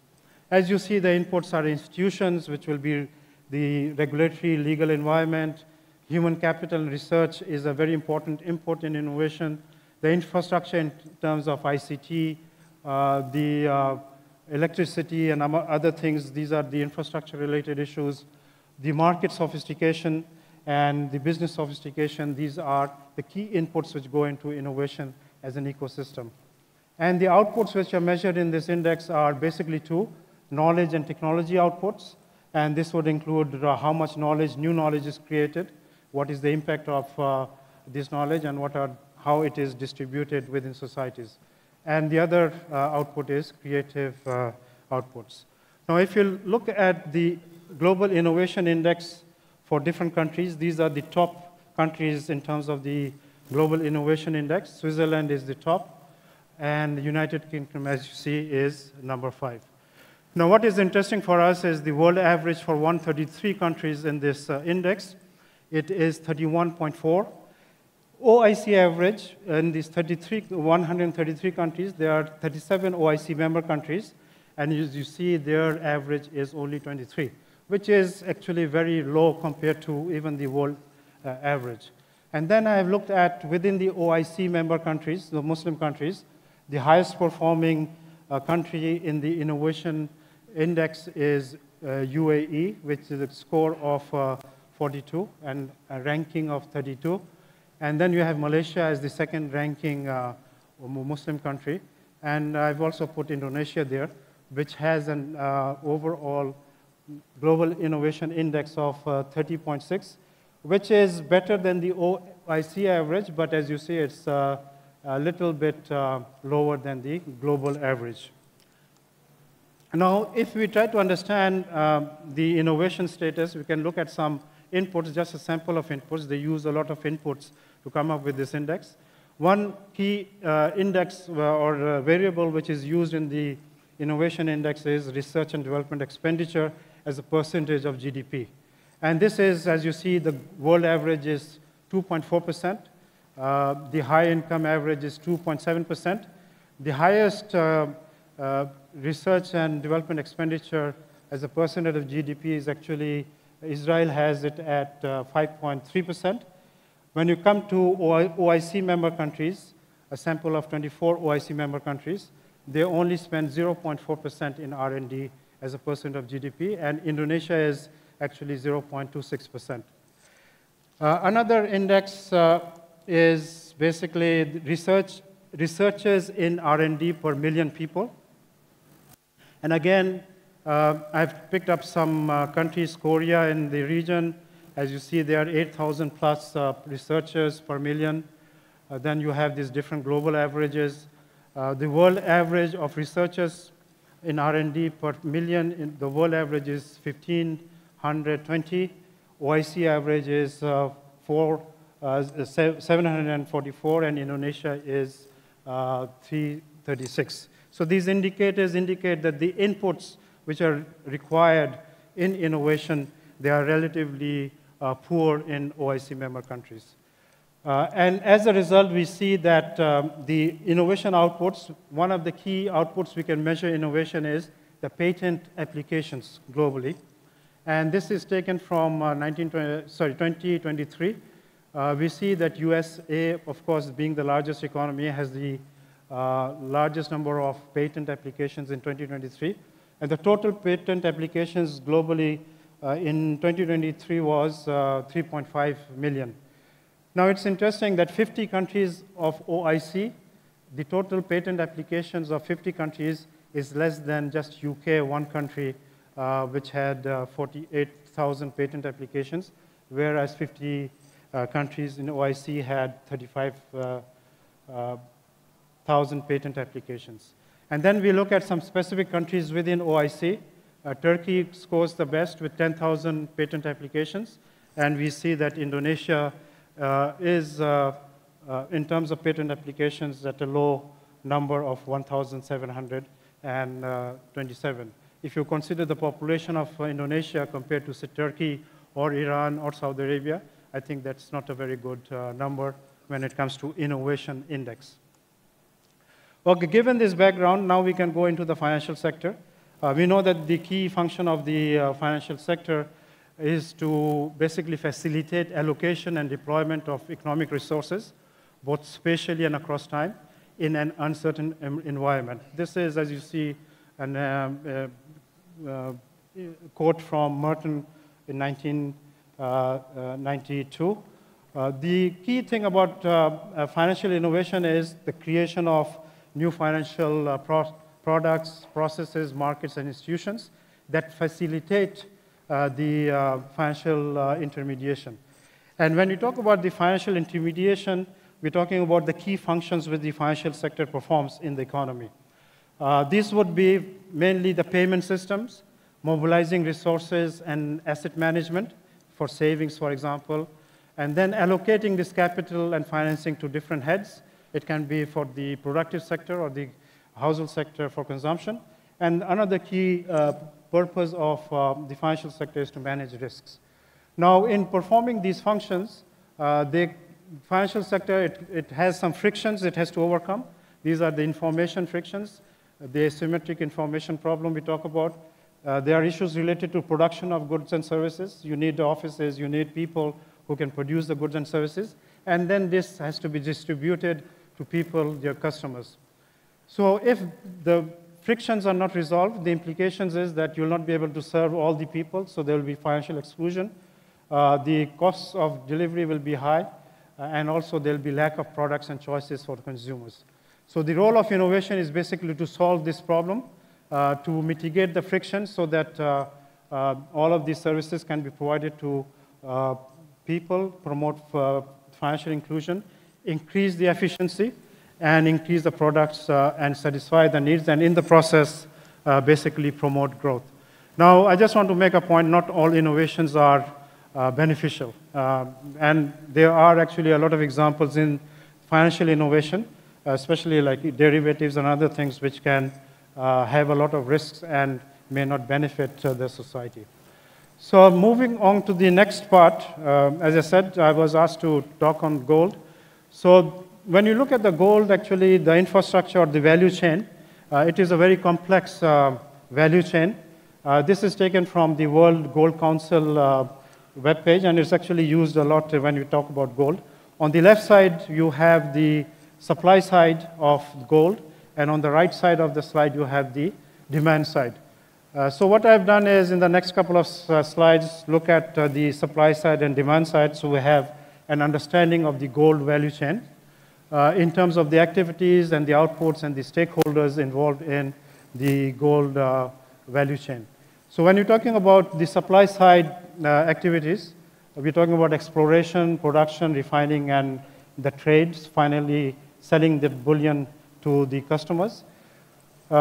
The outputs in terms of the supply side, you have reserves which are basically need to be explored. And DOR is the output which comes out of the mines. You have to clean it up. So you then have semi-finished goods. And this semi-finished goods is transformed into bullion.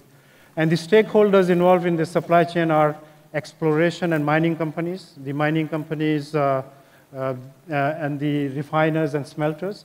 And then you have markets and exchanges where the final product is sold. In terms of the demand side, the activities involved are fabrication. You take the bullion and you make things out of it.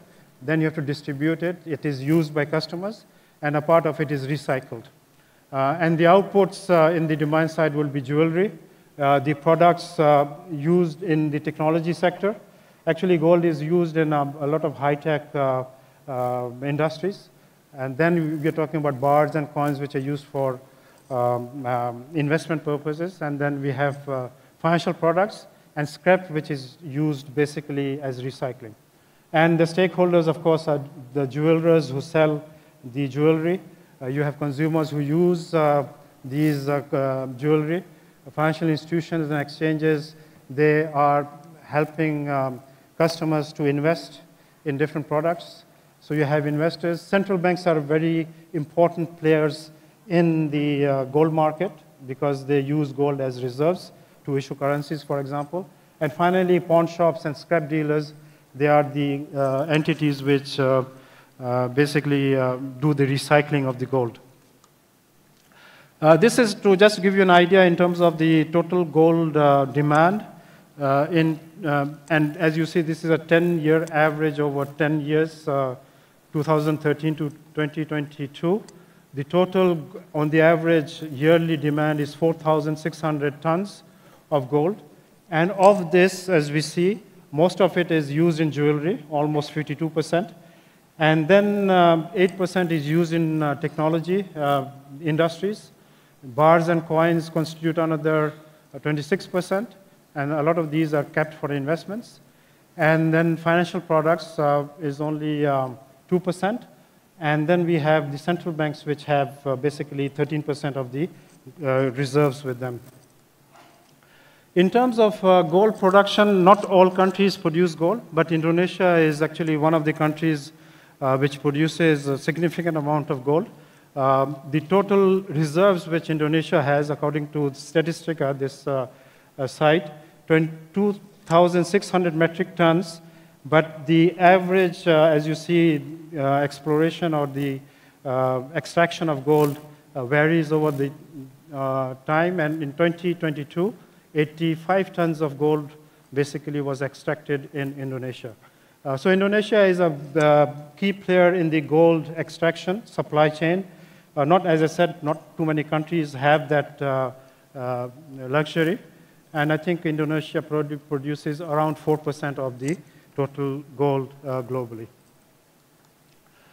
Now coming to the financial sector and gold, if you want to understand the role of gold in the financial sector, we can look at the different functions which we talked about, the payments, the mobilizing resources, asset management, allocation of capital, and managing risks.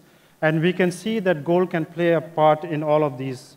In terms of the payments, we can think of gold-based currencies. Now, of course, we don't have gold-based currencies. In the past, most of the currencies were gold-based and silver-based.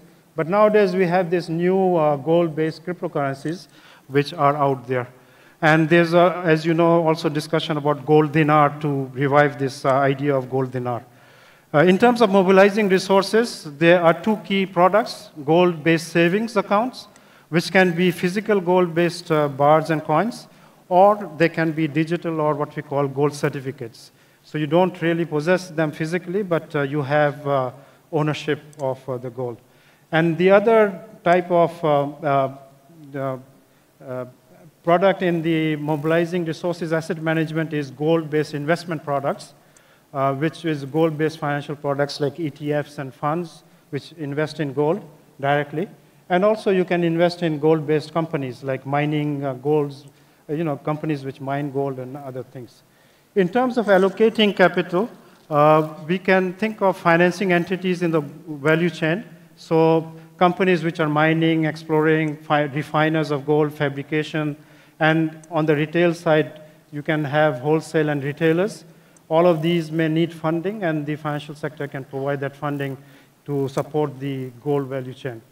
And finally, in terms of the managing risks, basically, as we will see, one of the key things about gold is that it can be used in portfolio diversification so that the investments, the risk of investments are lower. So when we're talking about savings and investment in gold, there are pros and cons.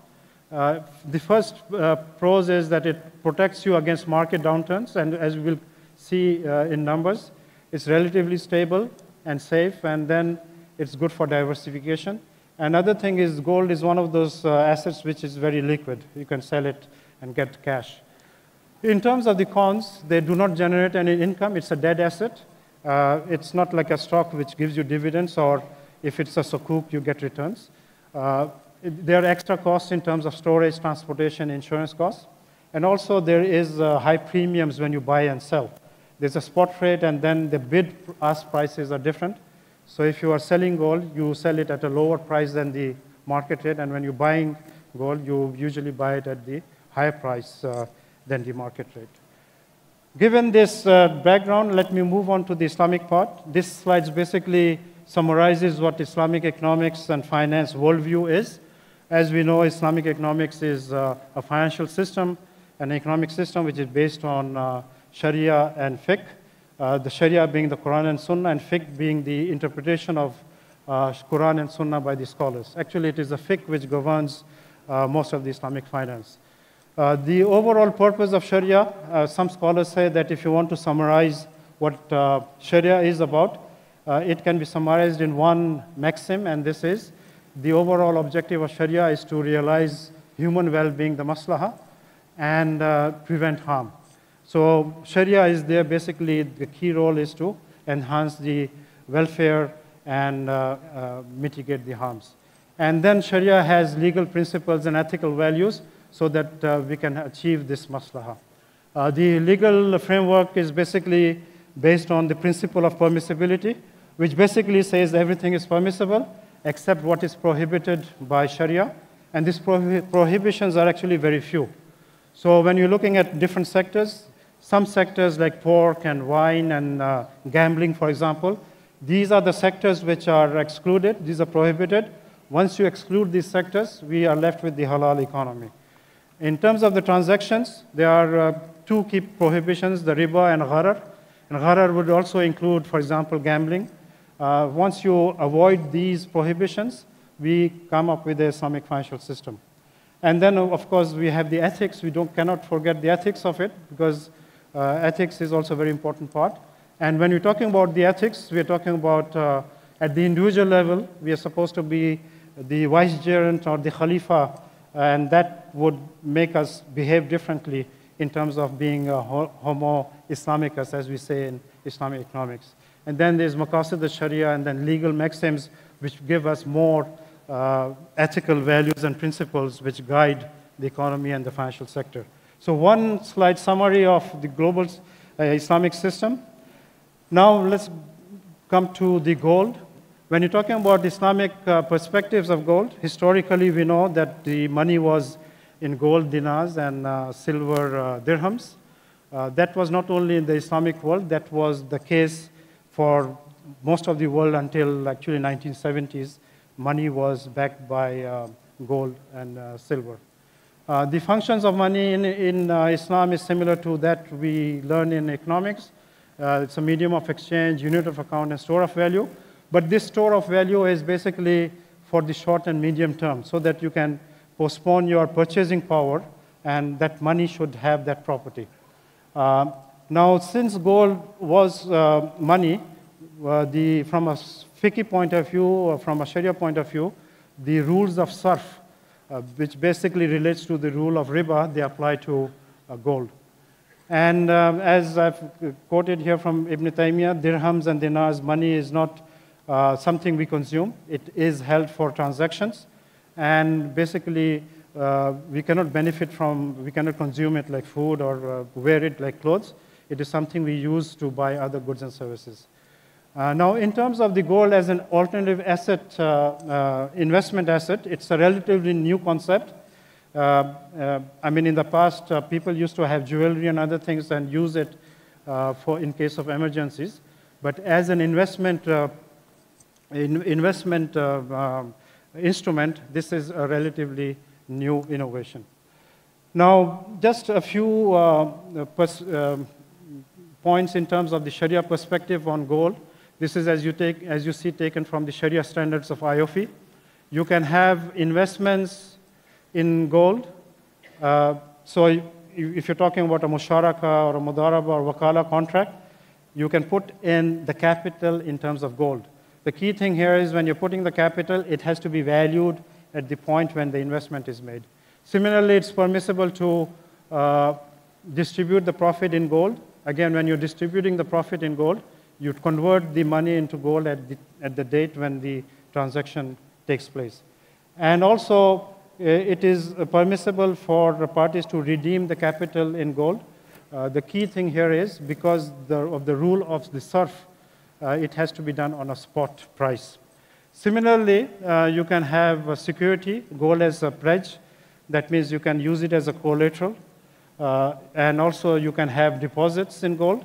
The key thing in deposits is that it is permissible for the depository who keeps the deposits to charge fees for safekeeping. And this fee can be fixed per year, or it can be proportional to the the value of the gold which is being deposited. So these are the key Sharia perspectives. These are contemporary kind of things. I don't think gold was discussed in these perspectives, like you can use gold in musharaka and mudaraba the way it has been discussed in the Sharia standards. Is it, the time is over, or? Yeah. Okay, so in terms of the contemporary products, we have the physical gold. We have jewelry. As you see, most of these are halal, physical gold, or bullion, or coin websites. For example, cryptos, which are backed by gold. This was permissible. Exchange-traded funds holding physical gold is halal. Gold-based crypto assets, coins are halal. Similarly, gold mining company stocks, if they fulfill the screening criteria of Sharia compliance, they are halal. What is not permitted, but which we see in the conventional markets, derivatives, futures, options, contract for gold, and also trading gold on margin trading using leverage. So these are not permissible. I have a couple of examples of these products. I'll very quickly mention Saudi National Bank. It has a gold account which is linked to your current account. They basically hold gold for you, and they charge a storage fee of Saudi Riyal 6 per month for 10 grams of gold. And if it is greater than 11 grams, then you pay either the highest of 12.50 Saudi Riyals or a multiple of 1.2%. Then you have Al Bilad Bank again in Saudi Arabia. They have an ETF, exchange traded fund, where you can invest. Actually, this minimum investment is pretty high. The key thing here is that you have, as you can invest in a stock, you can invest in a ETF, gold-based ETF. And this is a Sharia-compliant ETF approved by their Sharia board. Finally, we can also see an example of Islamic gold-based crypto asset. Actually, this was established in 2015. It is a crypto asset where you can invest in it, but unfortunately, there were not too many investors, and they had to close down this in 2023. So this is an example of an innovation which did not have the market and the need, and they had to close down this product. Now, in terms of the key issues in its investment, we can think of gold-based investment products and banking, how we can see banking in terms of gold-based deposits and financial intermediation. Now, this is figures taken from New York University Stern Business School. They have a very extensive database on different types of assets. The key thing here is if you look at the gold on the right side, and I have here data from 1980 to 24, and within this period, we're looking at the recession years and non-recession years. So we see that the gold performs very well compared to the S&P 500 index in recession years. So it is a good hedge when there is recession in the market. But other than recession years, we see that S&P 500 outperforms the gold. And this is important because as we see here, again, this is just looking at the S&P 500 or investment in stocks versus the gold. When it is the total sample of 44 years, S&P, the blue one, it gives you a return, average return of 13%, whereas gold gives you an average return of 5%. In recession years, of course, gold performs better, but when it comes to non-recession years, S&P performs much better. The only problem is in these 44 years, we have 7 years which were recession years. So if you look at investments, if you are investing in gold versus in stocks, you see that if you're just investing in gold, it will not give you a very high return over this 44 years. So the conclusion we can draw is gold is a good as hedging instrument in downturns, but not as earning returns in the long term. And this is, I think time is running out, but if you can take some extra time. This is, I think, important for you as individual investors. If you look at the average gold, and again, this is the data I'm using from the US data, the average return on gold is 4.9%, and the average return on S&P stocks was 13.3%. If you look at the average inflation rate, the average inflation rate was, during this period, 3.2%. And if you look at the real return, where you take out the inflation rate, then the average real return on gold is only 1.7%, and S&P stock, it is 11%. On top of it, you have to pay zakah on gold. I mean, gold is a zakatable asset, so you have to pay 2.5% zakah, and after paying zakah, actually, your rate of return on gold is negative. It's negative 8%. But if you are investing in S&P, even after paying zakah, you have 8% positive return. The key point here is that for long-term investments, Muslim investors are better off investing in stock or real sector entities to get positive return.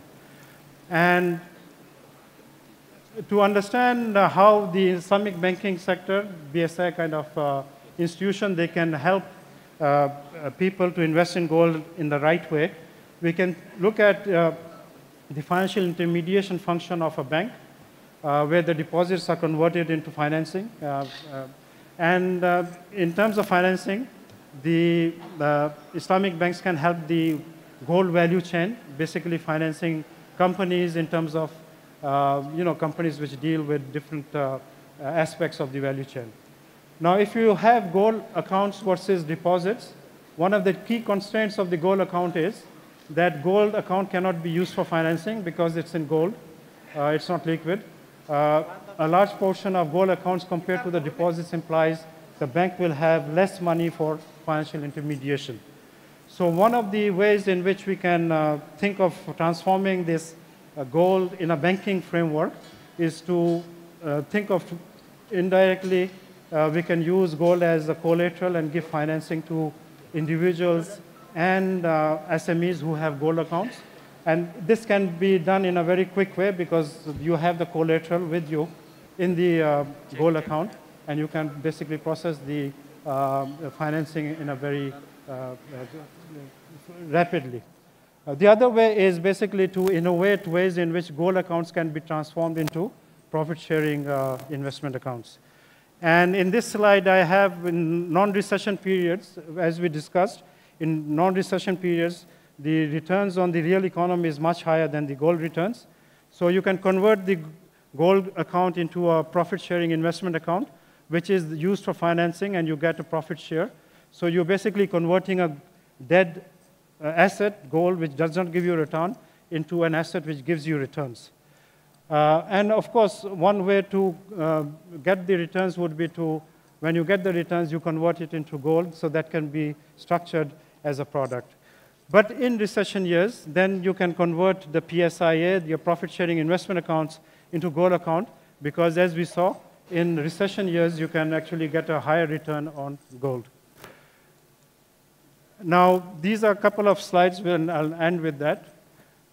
Coming back to innovation, in the literature, they talk about innovation in different countries, and they talk about what we call the triple helix innovation framework, where the academia, industry, and the government, they work together to have an economy where we can promote innovation. When it comes to academia, their role is to provide education, which is used in the industry, to do basic and applied research. And in contemporary times, we're talking about universities which are entrepreneurial universities.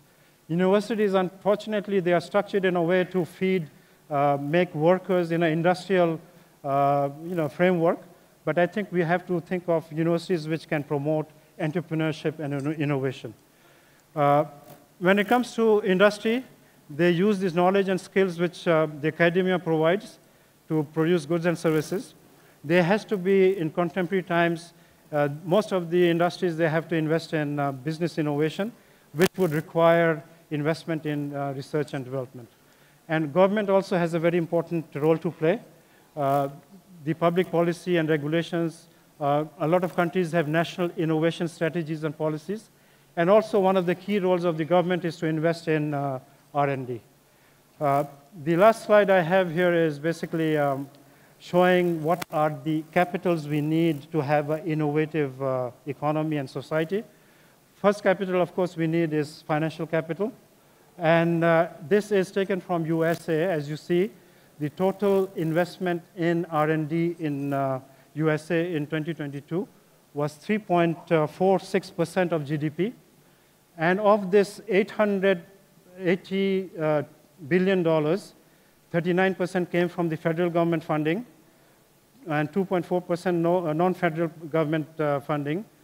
37% was invested by the businesses themselves. Of course, if you talking about tech companies, they invest a lot of their profits into R&D. Higher education, they invested 12.5% of this 880 billion. And even the non-profit sector, they have funds for R&D. The second key element is people. We cannot have innovation without people. And this is a quote taken from an OECD's innovation strategy document in 2010. And it says, people are at the heart of the innovation process. They generate the ideas and knowledge that produce innovation. And then apply this knowledge and the resulting technologies, products, and services in the workplace and throughout the society. So when we're talking about the human capital, we're talking about human capital, the knowledge and skills needed for innovation. We need the intellectual capital, which is the new knowledge created by people. I mean, that is a different type of knowledge than the human capital. And finally, we need the cultural capital, which can guide innovation in an ethical and a beneficial way. Thank you very much. Thank you very much, Professor Habib, for the insight. I just make a short summary of what Professor has told us. First, innovation is very important because it boosts growth and also business performance. But the thing is, innovation is not always beneficial. So it has to be in line with ethics first. And in Islamic context, in our context, it also has to be comply with Sharia. Okay. And another key point is it takes time. So there is a process about it. So invest more in research is very important because the data shows that the countries with success and has many innovations, they spend so much on research and development. Okay. And Professor Ahmed also mentioned about innovations in gold product. It's very related with us, Prof, because we just have the bullion license. Many opportunities, but we just remember it still has to in line with the ethics and the Sharia compliance and also the talents. Professor Ahmed also mentioned about the talents. The talents, it's not only good talents that we need. We also need a good talent with attitudes, also with good ethics. Okay. I don't know whether we still have time. I think we can have only one questions. If from the audience there is a questions, or yep. Okay. Thank you very much. Assalamualaikum warahmatullahi wabarakatuh. My name is Helza from Law Faculty, Universitas Pajajaran. I would like to ask, how about if gold as a currency for the future? What do you think about that? Thank you. What's the question?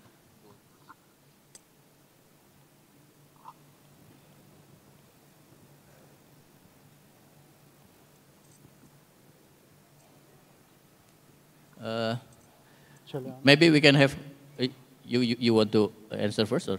Yeah, I mean, gold as currency, I think it's, I know that there are some people who are talking about the gold dinar and we should reintroduce that in the economy. But I think during contemporary times, probably it will be very difficult to reintroduce gold as a currency in most countries.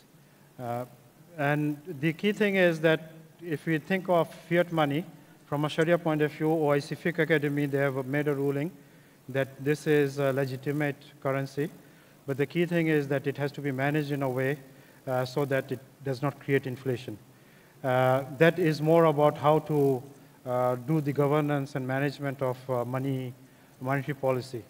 The key thing about gold is, as we saw, there are limited supply of gold. The economies have grown significantly over time, and the amount of money we need in the economy, probably in terms of the gold available, has increased significantly. And the amount of gold which is there in terms of the physical production of gold and the reserves, it may not be enough to have enough money in circulation to support the economic needs of an economy. The other thing is that when we think of money from a Sharia point of view, the scholars, they say that the fact that money can be anything other than gold, as long as the people, they accept that money, currency, to be acceptable form of money. And actually during the time of the Khalifa Umar bin Khattab, there was a discussion because during that time, the gold was actually not minted. The gold dinar was minted in the West, and the dirhams came from Persia. And there was no gold which was minted. And because the economy grew, there was scarcity of money, and there were some suggestions that maybe we can use camel skin as money in the economy. I mean, from a Sharia point of view, that was permissible, but they did not agree to do it because they said that that will result in the elimination of all the camels in the Arabian Peninsula. The key point is that we can think of gold in terms of other assets. The main thing is to manage the monetary policy in a way so that the inflation is in control. Thank you, Professor. Okay, I believe that there are a lot of another questions from the audience, but we are running out of time, so I have to end the session. Can we give a very big applause to Professor Habib Ahmed? Thank you, Prof, for the presentations. And unfortunately, the time is very limited. And me, Ikram Nur Muharram, with this, I end these sessions, and I hope you enjoyed the rest of the summit. Assalamualaikum warahmatullahi wabarakatuh. Waalaikumsalam warahmatullahi wabarakatuh. Thank you for very insightful discussion. Thank you, Bapak Ikram and Professor Habib. We will now proceed with the handing over of a token of appreciation to our distinguished speakers. Now we would like to invite SEVP Information Technology, PT Bank Syariah Indonesia, Bapak Misbahul Munir. Please come up to the stage.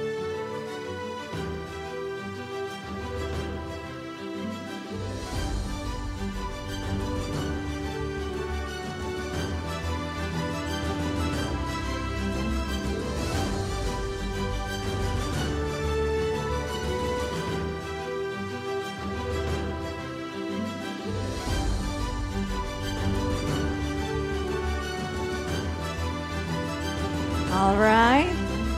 Now let us capture this memorable moment with a group photo.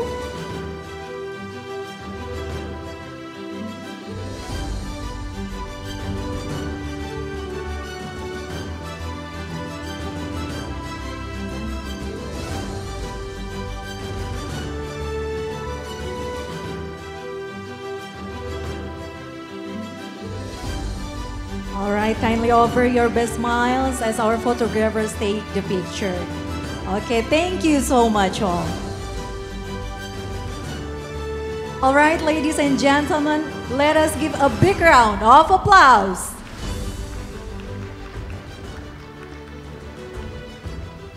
All right, thank you all. Please return to your seat.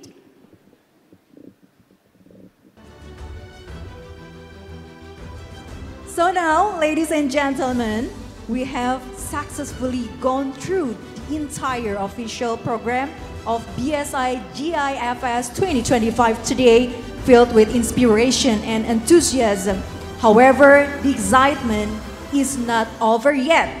As a special closing, we invite all participants who are still in the grand ballroom, foyer, or in the parallel sessions to join us here. Kami persilakan kepada Bapak Ibu hadirin sekalian yang masih berada di area foyer untuk segera memasuki area Plenary Hall karena sesaat lagi akan ada special guest star yang akan tampil perform hari ini, dan kami persilakan untuk Bapak Ibu yang jika ingin maju mendekat ke panggung pun kami persilahkan. Baik. And make sure to stay with us as we will end the day with a warm atmosphere full of energy and of course an unforgettable moment. Let us enjoy together the show performance by our special guest star, Rosan.